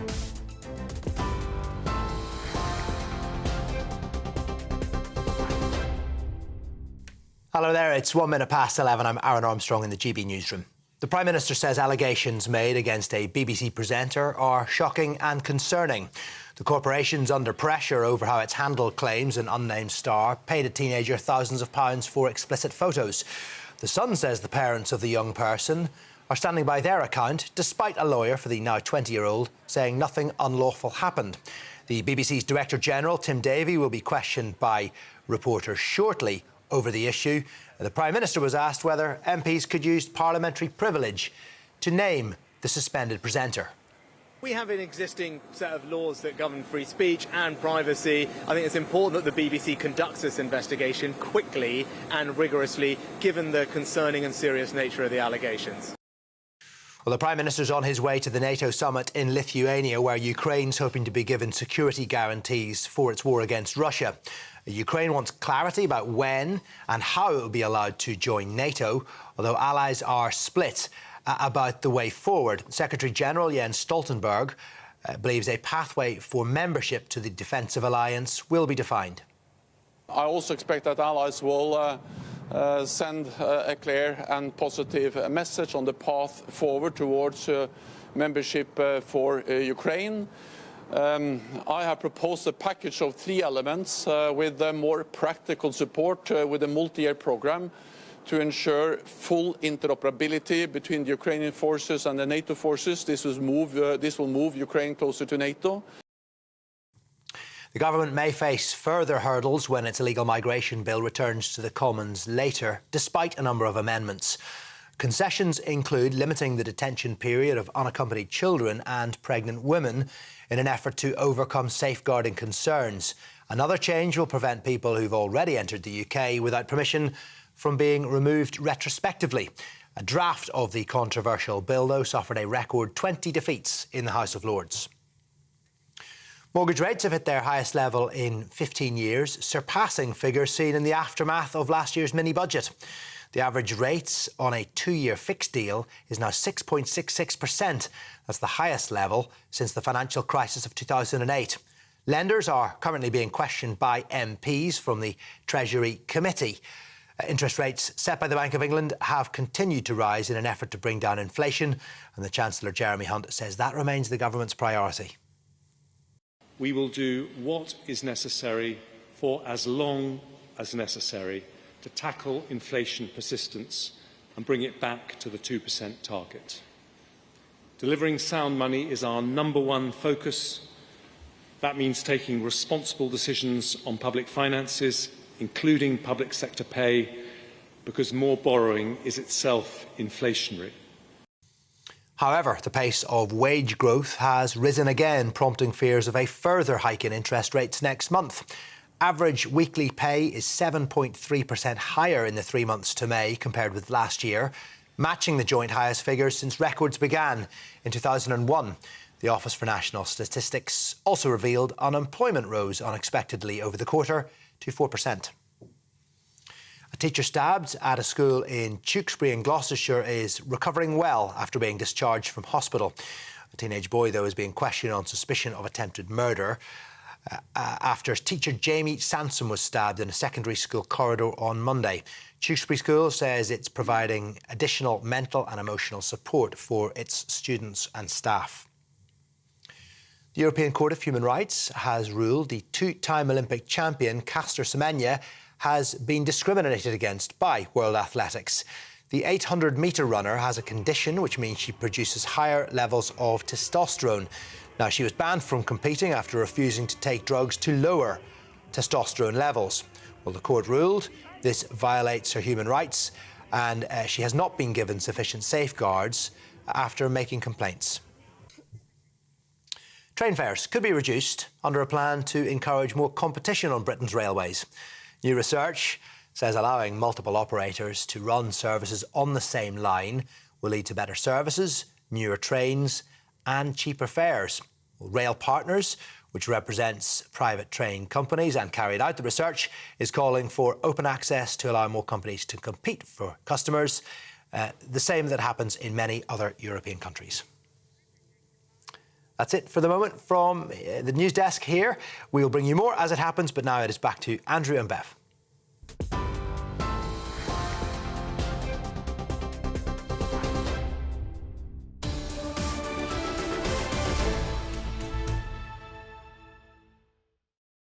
Well, the Prime Minister's described the crisis at the BBC over the presenter and the unnamed young person, who's apparently in some form of financial relationship, exchanging indecent images, as shocking and concerning, and says the allegations must be investigated swiftly and rigorously.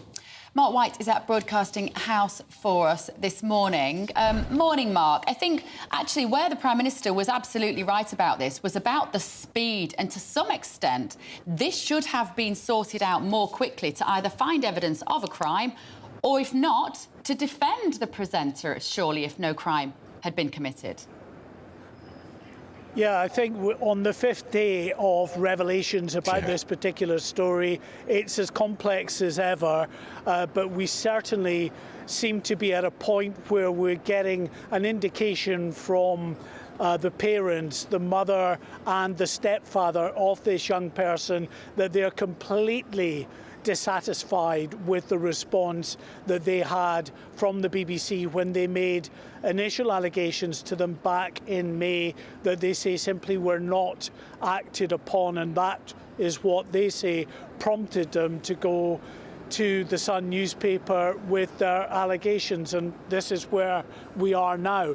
We of course have the added complicating factor of the fact that the young person at the centre of these allegations has issued a statement through their lawyers saying that the allegations are rubbish. Having said that, though, the parents are sticking by their version of events, and indeed the Sun newspaper continues to stick by its story. Now, what's happening here at New Broadcasting House is that a press briefing is underway. It's an off-camera briefing for journalists. It's all about the BBC's annual report. Always gets a great deal of interest every year anyway, because it's about the year that's passed, the future direction of the corporation. And of course the issue of presenters' salaries, which is always of great interest to members of the press like us and the wider public as well. But today it is being dominated by questions over this alleged scandal engulfing the corporation now. The added complication for us in telling you what's going on is we can't, not at the moment, because this is an embargoed briefing. But at 12 o'clock we'll be able to break the lines from that briefing. What we can say, I think what I can say without going into the detail, is that at the start of this briefing, which just began a couple of minutes ago, they did say that they will address this current scandal, they will take questions from journalists on it as well. So let's see what more we learn from the BBC in terms of the central allegations about what the parents of this individual suggest, that the BBC were slow to act or didn't act at all as far as they are concerned. All right, that's Mark White at Broadcasting House for us. Joshua Rosenberg, the legal commentator, here with us. Joshua, this is a fascinating one, isn't it? We've got a victim who says they are not a victim. The parents of this person says this person is a victim. We still don't know the name of the presenter, and we now know the police, who've said at this point they're not investigating, haven't spoken to the presenter or the young person. That's right, and if they were to speak to the young person, from what we understand from the young person, that individual would not necessarily be making a complaint against the BBC presenter. The young person says that nothing happened, and therefore, what is there for the police to investigate? Only the allegations of this young person's parents. Which leaves the son, presumably, swinging on a bit of a legal hook. The son has reported what the parents told it. There are questions about whether the son knew about the denial by the 20-year-old, and if they did, when they knew about it, and if they knew about it, should they have reported this earlier. But that's a matter for the Sun and its readers. I'm sure the Sun would want to report things properly, and if there's a denial, it would be normal to publish it whether you accept it or not. So yes, there are questions for the Sun, but on the other hand, the Sun has deliberately not named the BBC presenter, and to that extent, the Sun has avoided, I suppose, the lawsuit that would follow if the Sun had made allegations about the presenter that it couldn't prove were true. What of the position we're in because of this privacy law, Joshua? I don't remember Parliament passing a privacy law. This is judges interpreting the Human Rights Act, isn't it, back from 1998, and a big shift after Cliff Richard was subjected to the BBC foolishly, recklessly, with public money, shoving a helicopter above his house while the police were searching it, and there was no evidence against him anyway. That's perfectly true. Parliament certainly did pass the Human Rights Act, and if you remember, at the time the Act was passed, 1998, there was a move by the courts to create a law of privacy, Naomi Campbell, cases like that, and I think the courts would have done so anyway. But you're absolutely right, this is judge-made law. It's judge-made law brought about by the choice of journalists to fight these cases. The BBC fought Cliff Richard, Bloomberg fought an individual who was under investigation for suspected crimes, and they wanted to name him. So as a result of this, the courts have developed this law of privacy.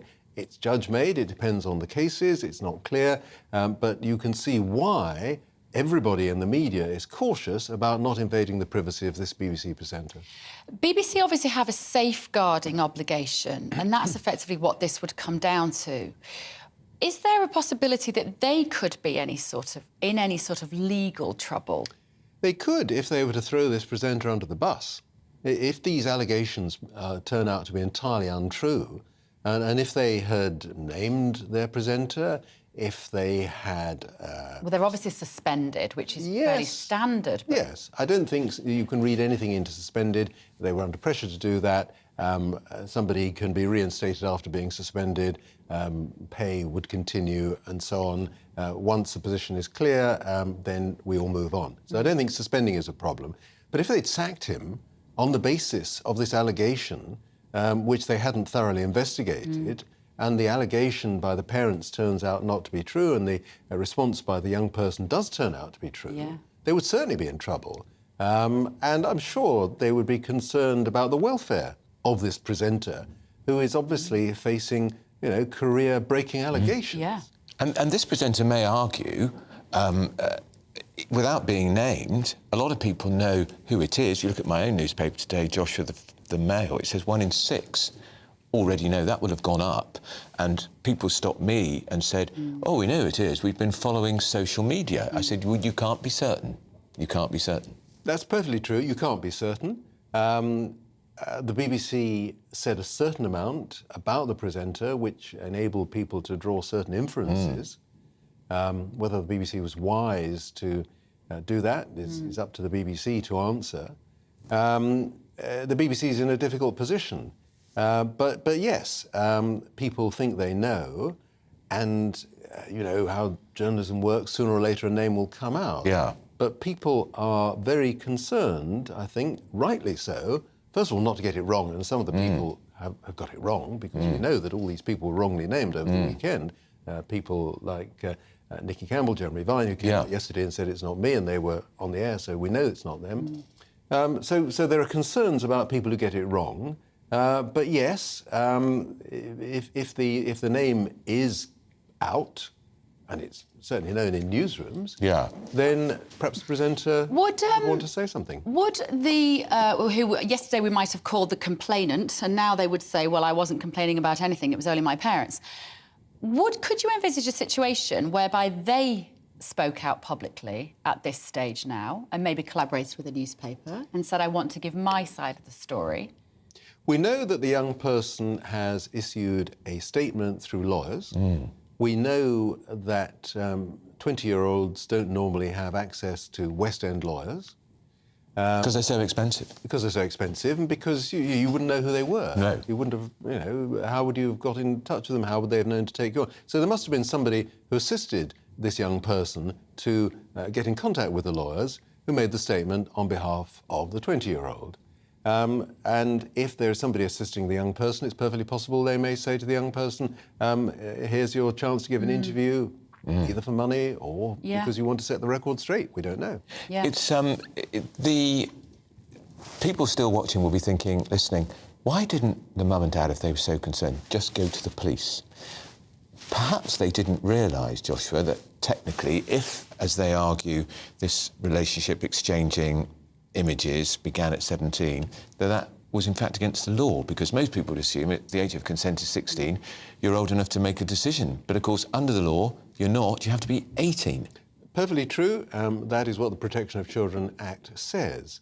There are all sorts of questions about how the parents acted in the best interests of this young person, now 20. You know, we're told that this young person has a crack cocaine addiction. Any parent would be concerned about that. Of course. We're told that the parents and this young person are estranged. Well, that's not unusual. 20-year-olds, you know, they live their own lives. They don't do what their parents do. Youngsters even younger than 20 don't always do what their parents do. There are a lot of questions about this. There certainly are. It is highly unusual, though, if you've fallen out with your teenage son or daughter, to go to a newspaper with that particular set of circumstances. Yes, the story that the Sun tells is that they approached the BBC, they didn't get the response they wanted, and therefore they thought, well, we better go to the newspapers. After all, this is an allegation against a high-profile person. The newspapers would be interested in it. Indeed, and it had been 6 weeks. Indeed. And then all this is disputed. What was the response? I dare say that if you are a television presenter, then all sorts of people make all sorts of allegations. Yes, I think it must happen all the time. And, you know, the people in the back office have to decide how to deal with it. You know, there are people out there who are very strange and make very strange allegations. And just because somebody makes an allegation, which on the face of it seems outrageous, it doesn't mean that the employer, whether it's a broadcaster or anybody else, is going to jump to deal with this equally. If there are serious concerns raised, then an employer would want to deal with it. You see, normally, organisations, corporations, particularly somebody as big as the BBC, are very good at dealing with these sorts of things. I don't think the BBC has been, though. That's the trouble. But this is what it highlights, doesn't it? They've got form for naught. There should be such a swift set, to use the Prime Minister's word, a swift set of boxes that must be ticked, protocol that must be adhered to either find a smoking gun which requires the interventions of the police or to find none, at which point you can then defend your talent. And yet they appear to have done nothing on what, as Mark was saying, is day 4 or 5. Yeah. Those are perfectly good questions, which I hope our colleagues are putting to Tim Davie, the Director General, at the moment. And I'm sure that Tim Davie would want to say as much as he can. He certainly needs to explain either what's happened or why he can't explain what's happened. Yeah. For all we know, there may be very good reasons why the BBC has chosen not to announce any more than it has, but I don't see why it can't give some indication to the public of the reasons why it has so far said very little. Just finally, people watching and listening are thinking, this is so infuriating. All three of them know who it is, and why aren't we entitled to... Why aren't we grown up enough to be told? We think we know. Yeah. But none of us is going to say unless it's announced. And I still maintain innocent until proven guilty. And I think in an age of trial by media, I think it's absolutely right that we don't say the name of this person. It's a rum one, this one, Joshua. We've covered a few of these in our time, but this is a rum one, I've got to say. Yeah, the BBC does attract these stories. They certainly do. That's Joshua Rosenberg, the legal commentator. Right, we're going to have Tonya and Nigel back in the studio any minute now, and we're going to be talking about all sorts of things, including the Channel migrants and this so-called amnesty on 10,000 of them who arrived on the small boats, and also Joe Biden's meeting with Rishi Sunak yesterday. Didn't exactly make a lot of waves, did it? Although Joe Biden absolutely ignored protocol when it came to meeting the king. And we're going to go back to that school in Tewkesbury, of course, where a teacher was stabbed.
Welcome back to GB News. It is 11:24. You are with Britain's Newsroom with Bev Turner and Andrew Pearce. Well, let's see what you've been saying, because a lot of people are getting involved in the House of Lords. And, of course, cash. Lee says, just sign the petition. I'll do anything, Bev asks.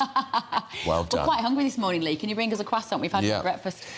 Jonathan says, I always use cash in pubs and cafes. I don't want hundreds of transactions on my statements. I don't want anyone to be able to track my movements or habits from my personal spending. Anonymity is a marvellous thing which should be protected. And I love this from Derek, who says, when Vlad cuts the cables, you know who that is, no internet, cash will be king, or possibly carrots. Quite right. And this on the immigration bill, which is being discussed again today. Colin from Essex says, please set up another petition to remove the House of Lords. I don't think we're going to do that. The British people don't want these undemocratic elected thwarting the will of the people. And Ian from Evesham says, who's running the country? The elected government with a 60-plus majority, 70-plus, or the unelected House of Lords? I think you know the latter. It's the latter, the Lords. They've absolutely messed up that bill. Sometimes the House of Lords is a good dose of common sense on decisions that... Well, it's a revising chamber, that's his job. ...make. Sometimes they get it right. They're definitely not getting it right on this. Right, moving on. The Prime Minister will today tell world leaders to increase their military budgets to deter Vladimir Putin at a major NATO summit in Lithuania. He's going to back further support for Ukraine with a recommendation all members, which has been around since 2014, actually, spend 2% of their economic output on defence. Currently, it's only done by 11 out of 31. Britain and the US are among those 11. So let's speak now to Greg Swanson, Chair of Republicans Overseas. Morning, Greg. Good to see you. Good morning, Pat. Thank you for joining us. I think you're in America. If you got up very early for us this morning, well done. Yeah, I'm in Chicago, yeah. OK, super. What do you see as a fair distribution of GDP in terms of protecting the rights and the needs and the necessity of NATO? Well, obviously, the rest of the members, other than the 7 who are meeting their obligation of 2%, the rest of NATO has to get above 2%. Almost immediately. It's really atrocious that they have not. The average spending right now is 1.6% of GDP, and that is completely inadequate. I think they should probably move it up to 3% ultimately. Even the UK is only just slightly above 2%. So I think the right number is probably 3. The United States, which obviously is the most important member in NATO, they should be at 5 to 6%. They should be, the US should be back at, traditional levels that you saw in the 80s before the peace dividend after the Soviet Union broke up. Right now, it's at the all-time low, except for that peace dividend period in the 90s. It's going to dip below 3%. President Biden has cut defense spending 3% in real terms, which in this world is hard to believe and dangerous for the world. And it's good old Great Britain still paying our fair share, Greg. But wealthy countries like France and Germany are simply not. That's correct. I mean, that is unbelievable that the world's third largest economy in Germany and the largest economy in Europe is not paying 2% of their GDP. It shows the hypocrisy of the sort of lecture culture that you see in the EU, and then and Germany is always at the front of the line, and France as well, with the lectures or the virtue signaling, and yet they don't spend their fair amount. So that has to change. And again, I'm glad the UK is one of the 7 countries, the second most important defense member in NATO, and yet I think it's inadequate as well. I think they should be at 3%. Greg, we can't let you go without reflecting on Biden's absolutely boring visit to the UK yesterday. Managed to make no headlines, apart from the things that he got wrong as usual. And the fact that you apparently are going to be meeting one of my heroes, Ron DeSantis, this evening. That's right. Yes. I'm here in Chicago. There's an event here. He's making the rounds, both campaigning and fundraising here in the Midwest. So I look forward to that. Yeah. How do you think Biden did then here? Well, it wasn't horrible in the sense that he didn't have any major gaffes. He looked a little lost when he was with King Charles yesterday. Obviously, we manage expectations with President Biden. So there was no real disasters. But yes, it was boring. You're absolutely right. I mean, he talked the talk. He talked about the special relationship and the friendship. And yet there was no action. He didn't talk about a trade deal. He didn't talk about anything material, and he surely didn't talk about Ben Wallace. And those of conservatives in the U.S., much like in the U.K., were really disappointed in the president. So he's really shown that he's no friend of the U.K., that's for sure. Yeah. All right, Greg. Give my love to Ron DeSantis. Tell him if he wants an interview, he knows how to get hold of me. And come and tell us how you got on with him. I'll report in. Yeah, absolutely. You'll be the first. Great to talk to you. Thanks, what's happened to Ron DeSantis? He's vanished without He's having dinner with Greg Swenson tonight. That's what happened to him. Right, still to come, we're going to bring you the latest on that awful story yesterday. It was a teacher, luckily he's OK, at the school in Tewkesbury. First of all, though, here is your morning's news with Aaron.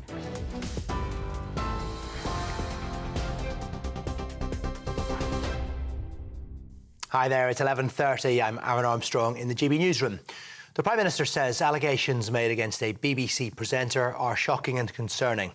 The corporation's under pressure over how it's handled claims an unnamed star paid a teenager thousands of pounds for explicit photos. Now, The Sun says the parents of the young person are standing by their account, despite a lawyer for the now 20-year-old saying nothing unlawful took place.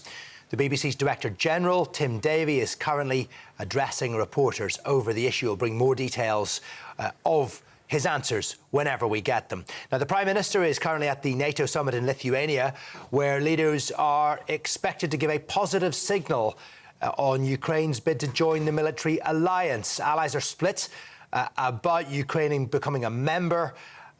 Ukraine accepts that cannot happen while the war against Russia continues. However, the Prime Minister is also pushing for countries to spend at least 2% of their GDP on defence, in line with an agreement made in 2008. The government may face further hurdles when its illegal migration bill returns to the Commons later, despite a number of amendments. Concessions include limiting the detention period of unaccompanied children and pregnant women to overcome safeguarding concerns. Another change will prevent people who have already entered the UK without permission from being removed retrospectively. A draft of the controversial bill suffered a record 20 defeats in the House of Lords. And mortgage rates have hit their highest level in 15 years, surpassing figures seen in the aftermath of last year's mini-budget. The average rate on a 2-year fixed deal is now 6.66%. That's the highest level seen since the financial crisis of 2008. Lenders are currently being questioned by MPs on the Treasury Committee. The Bank of England raised its benchmark rate to 5% last month in an effort to bring down inflation. More on all of our stories on our website. That's gbnews.com.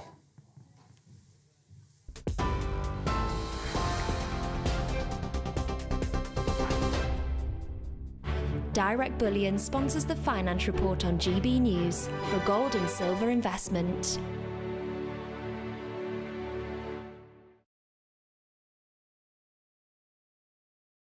The pound will buy you $1.2915 and €1.1732. The price of gold at £1,500 and 87 pence per ounce. And the FTSE 100 is at 7,266 points. Direct Bullion sponsors the Finance Report on GB News, investments that matter. And still to come, we're going to bring you the latest on the Tewkesbury school stabbing, but first we're going to get the weather. That warm feeling inside.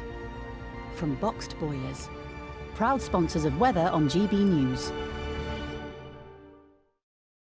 I'm Alex Deakin and welcome along to your latest weather update from the Met Office for GB News. Another day of heavy showers across the country. Some big downpours in a few spots.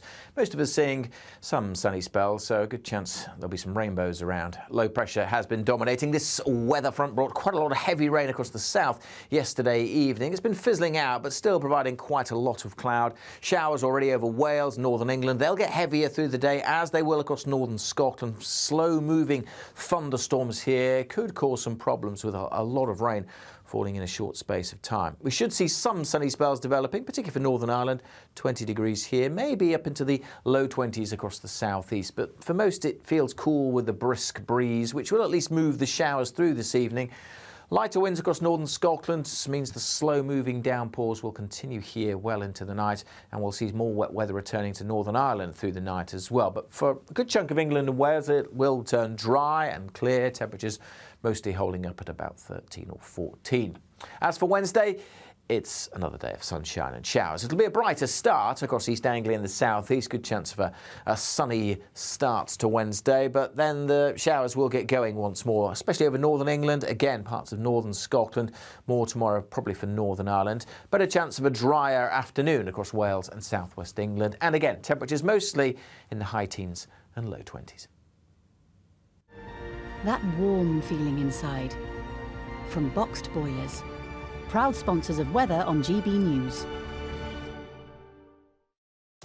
And it's 11:35. You're with Britain's Newsroom on GB News with Andrew Pearce and Bev Turner. So the teacher who was stabbed yesterday at a school in Gloucestershire is now recovering after being discharged from hospital. Which is good news, of course. A teenage boy has been arrested and is being questioned by the police. The attack happened at Tewkesbury Academy, which was put under lockdown. More on that after the break.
And it's 11:38 with Britain's Newsroom on GB News with Andrew Pearce and Bev Turner. So the teacher who was stabbed yesterday at a school in Gloucestershire is now recovering after being discharged from hospital. A teenage boy has been arrested, is being questioned by the police. The attack happened at Tewkesbury Academy, which was put under lockdown. It's now reopened. So our West Midlands reporter, Jack Carson, joins us from Tewkesbury. Good morning. Jack, thank you for joining us this morning. We were on air yesterday when this happened. The school went into lockdown. In fact, neighbouring schools also went into lockdown. Is it all calm there this morning? Yes, it very much is a completely different picture to the scene here yesterday morning, when hundreds of parents were gathered here, worried, of course, about their children, when 3 schools in this surrounding area went into lockdown. Of course, Tewkesbury Academy is where the incident took place just before 9 a.m. when a teacher was stabbed by a student, a single stab wound. It was later confirmed by the Gloucestershire Constabulary, and we got the news yesterday evening that that teacher has now returned home and is recovering well after being discharged from hospital. A spokesman for the school has said that he has expressed his gratitude for the many positive messages that he has received. Many teachers here, although very worried about their children, were calling on the bravery of that teacher, many calling him a hero as well. Of course, police are still questioning and do still have in custody a teenage boy who they have arrested on suspicion of attempted murder. We await today to see if that boy will be charged. But of course, when the police were called here, it was a very active scene with firearms officers going around the school, of course, starting those investigations, because at that time in the morning there was no indication of a motivation, no evidence of whether this was whether this was isolated or possibly more terrorism related. Police are saying that they're not considering this to be a terror related incident, but they are keeping an open mind. And of course, the police were unsure whether the suspect was still on site or whether they had fled. It was later then at 11 a.m. yesterday morning when firearms officers did arrest that teenage boy suspect in Stoke Orchard. That is about 3 miles away. It's a 10-minute drive, or we're unsure whether the suspect got there on foot, but when they were arrested, a knife was seized at the scene. So today, those questions for that teenage boy still continue for that boy in custody, and that teacher at home now recovering well. There in Tewkesbury. Tonya and Nigel Nelson are back in the studio with us. Tonya, you've got 4 teenage children. Can't really call them children 2 anymore. adults, 2 teenagers, yeah. 2 adults and 2 teenagers. Did you ever feel when your children went to school that they would be at risk of knife crime within the classroom? And how tough for teachers today? It's all wrong. It's just all wrong. I never felt that way. The way the school behaved as well, I have problems with. They just sent an alert text to the parents to say something's happened at the school, don't turn up. We're on lockdown, don't We're on lockdown, don't come up. I mean, what parents not going? I can guarantee I'd be jumping in my car. Thank you, running to the school. So that was badly handled by the school. But this whole thing now, I mean, I do understand, having been, I mean, I was a primary school teacher, so we didn't really, and I was in Tottenham, but the secondary school that was next to me, I won't name names, I mean, I used to have to take my year 6s into their school in order to use their pool. I was petrified. Really? Because teenage boys, big, tall, broad teenage boys. Some of them would shout comments, and my heart would beat. Intimidated. It was really like that was my worst day. Thursdays. Remember, it's a Thursday. I haven't taught for 20 years, you know. But it was a Thursday, and I was petrified because the intimidation. When you hear Tonya's experience there, I mean, my kids are all grown up, but when I used to take them to school, the one thing you always knew was, oh, they're safe now. I've got them to the school gates. I'll start worrying when they're walking home that something might happen to them.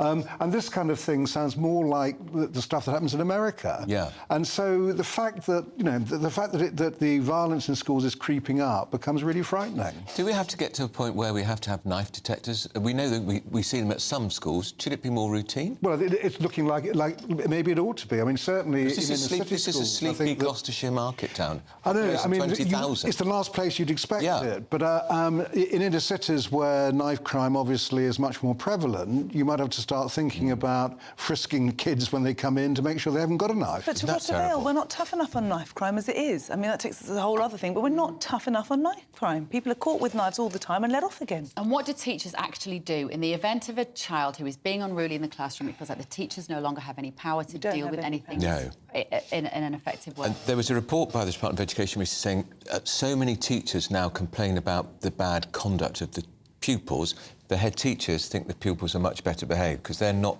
at the same cutting edge, because they're in their office, in their little ivory tower. I'm saying they're doing a great job, of course, I'm not saying that, but teachers, and I think that's a big reason, Tony, why so many teachers are leaving the profession. It's not just about money, they're intimidated, they're frightened.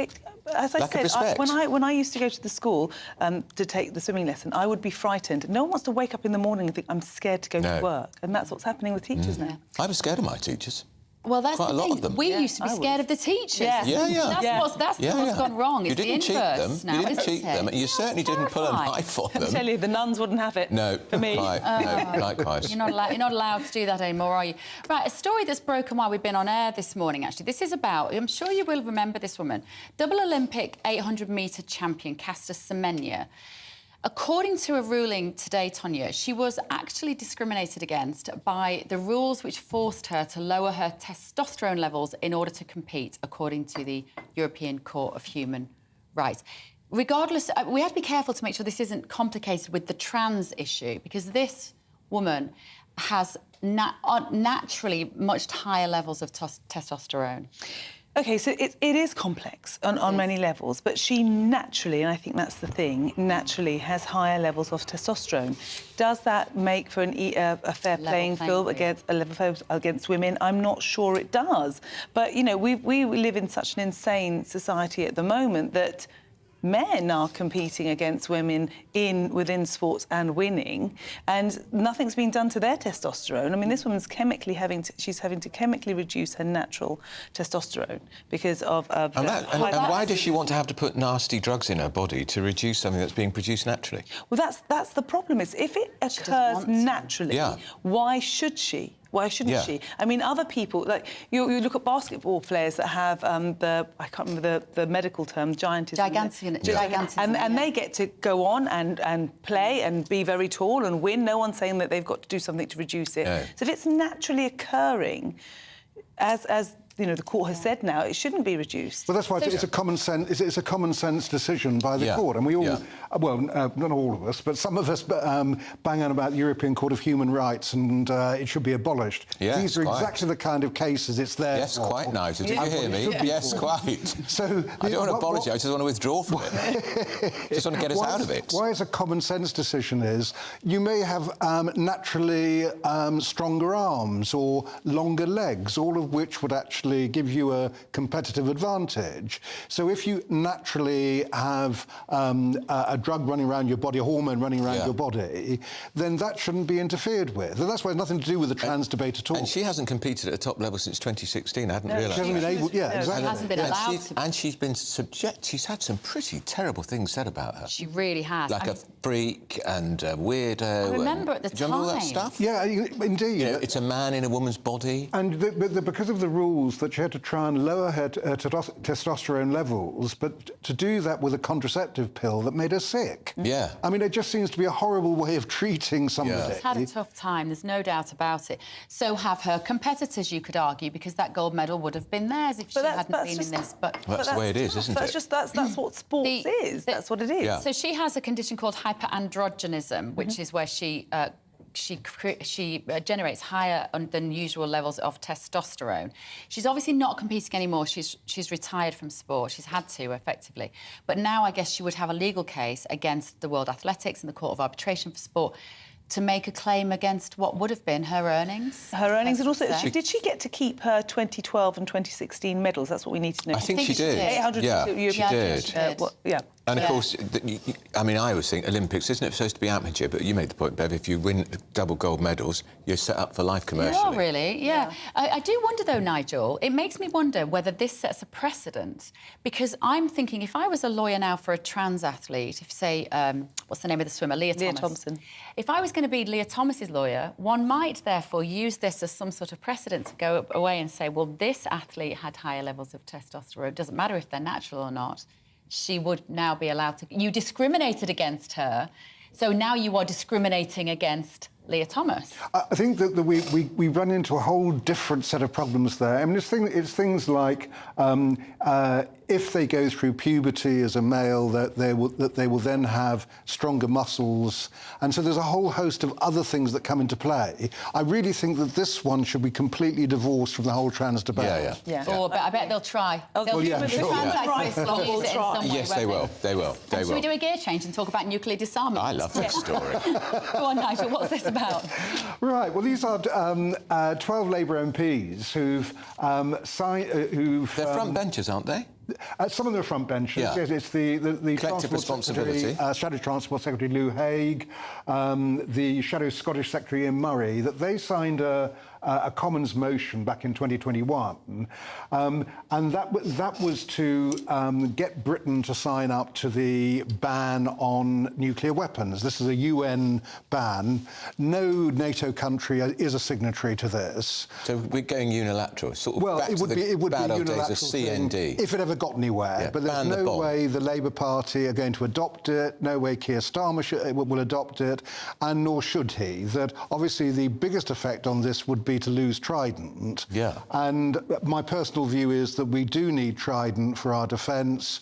If we can have the sort of top bit of equipment, and we can afford it, we should keep it. Can they keep their front bench jobs? Because this isn't party policy. It was a Commons motion which never went anywhere. They're called early day motions, and all they are is just a yeah, but it's a public statement of what they believe, and it's a public flatly statement contradicts of Labour opinion. policy. But as they've not contradicted directly Labour Party policy, yes, they can keep their jobs. Right. I don't think they should keep their jobs, because I think Keir Starmer will be really worried about this. Yeah. Because, one of the things that we need is our defence, and we need nuclear weapons as a deterrent. That's particularly think what Russia is doing and threatening at the moment. You just think, you kind of think, in this kind of creepy world that we're living in, where is the funding coming from for a lot of this stuff to come about? And I reckon if we could have a magic thing and wand it, I bet Putin's laughing his head off, just thinking, literally killing himself with laughter at these. That we're sitting here having a debate about getting rid of our nuclear weapons. Yeah. Remember when Neil Kinnock went down that route? I don't think Tonya was suggesting that these Labour MPs have been paid by Putin to make this point. No, I'm not. But it's just... Neil Kinnock said, take to the hills in 1987, didn't he? Take to the hills and hide. In Neil Kinnock's day, we were sort of coming out of the Cold War. Yeah. And the whole point there was that if we didn't have nuclear weapons, the Russians might not bomb us. Yeah. At the moment, we're not under quite the same threat. Yeah. Should we just have a little giggle should we have a little giggle at Joe Biden before we go? Yes. Obviously... Why only a little giggle? Obviously, he was meeting his great ally, Rishi Sunak, yesterday, and then he saw the King. And I think he basically just ignored all the instructions that he's given. Can you imagine if that was Trump, though? Yeah. I mean, just can you imagine if Trump had walked in front of the King, if Trump had kept touching him and kept the King waiting for 7 minutes, by the way. Did he really? Yes, 7 minutes. That one. Yeah. Can you imagine if that had been Trump? What the news, all these newspapers that it's not on the front page would have done? I know. He's an embarrassment, isn't he, Nigel? I mean, I think he's getting on a bit, and he's having some struggles. The idea There's nothing wrong with being 80, but he's an old 80. He's an old 80. Yeah. I mean, he keeps calling Rishi Sunak Mr. President. I know. He ought to have actually got his title right by now. He walked in front of the King. I mean, look, the King must be thinking. But then Trump walked in front of the Queen, if you remember. Yeah, well, all the more reason he shouldn't have made the same mistake. Yes, I mean, he should have been told. And it was taken up by all the papers when he did walk in front of the Queen. None of the papers have got that on the front pages. That footage was shown again and again and again on every media outlet when Trump did And, of that. course, we saw he had his little crib note in the garden, Downing Street garden. He can't remember. Top of the thing, NATO. Yes. That's where he is now, NATO summit. You think he might have named that? He's just a horribly vulnerable man, and it just raises questions as to who is actually making the decisions. Well, that's my clearly point. not him. Biden, I feel sorry for, but... So I know, I feel sorry for the world. From age to youth, from age to youth. Yes, we're not look going to at let this. Tonya Buxton go without showing you a picture of her gorgeous daughter, Antigone, in the sun today. Here we go. She is gorgeous. You may know Antigone. She was on Love Island. Oh, I hate saying Why is she in Nigel the and paper? I never miss it. Why is she in the paper, Mummy? She's a musician. She's got a single out today called Nervous. And can I just say that she has been a musician since she could, breathe. She got her first publishing deal at 14 years old. Forget the Love Island stuff. Just look at my darling and she is gorgeous, and she gets it from her mum. And were you the one taking her to all her music lessons, taking her to all her singing, yes, all of the that? songwriting sessions, everything. I went everywhere. Does she thank me for it? When she gets to #1 in the charts, it'll be a big thanks to her mum and dad. I hope so. Good luck, Do they still do the charts? Tonya and Paul, excellent parents. I don't know. Do they still do the charts? Tomorrow. Oh, do they? Tomorrow we've got a very special programme presented by Arlene Foster from Northern Ireland to mark the July the 12th celebrations. That means we get a day off. It does. Marvellous. Right, we will be back on Thursday. Thank you to Nigel. Thank you to Tonya. Thank you to everybody. And thank you again for signing our petition. We're over Don't kill 200,000. cash. Thanks to you, we're over 200,000. Keep it going. See you soon. The temperature's rising. Boxed Solar, proud sponsors of weather on GB News. I'm Alex Deakin and welcome along to your latest weather update from the Met Office for GB News. Another day of heavy showers across the country. Some big downpours in a few spots. Most of us seeing some sunny spells, so a good chance there'll be some rainbows around. Low pressure has been dominating. This weather front brought quite a lot of heavy rain across the south yesterday evening. It's been fizzling out, but still providing quite a lot of cloud. Showers already over Wales, northern England. They'll get heavier through the day, as they will across northern Scotland. Slow-moving thunderstorms here could cause some problems with a lot of rain falling in a short space of time. We should see some sunny spells developing, particularly for Northern Ireland. 20 degrees here, maybe up into the low 20s across the southeast. But for most, it feels cool with a brisk breeze, which will at least move the showers through this evening. Lighter winds across northern Scotland means the slow-moving downpours will continue here well into the night, and we'll see more wet weather returning to Northern Ireland through the night as well. But for a good chunk of England and Wales, it will turn dry and clear, temperatures mostly holding up at about 13 or 14. As for Wednesday, it's another day of sunshine and showers. It'll be a brighter start across East Anglia and the southeast. Good chance of a sunny start to Wednesday, but then the showers will get going once more, especially over northern England. Again, parts of northern Scotland. More tomorrow, probably for Northern Ireland. But a chance of a drier afternoon across Wales and southwest England. And again, temperatures mostly in the high teens and low 20s. The temperature's rising. Boxed Solar, proud sponsors of weather on GB News.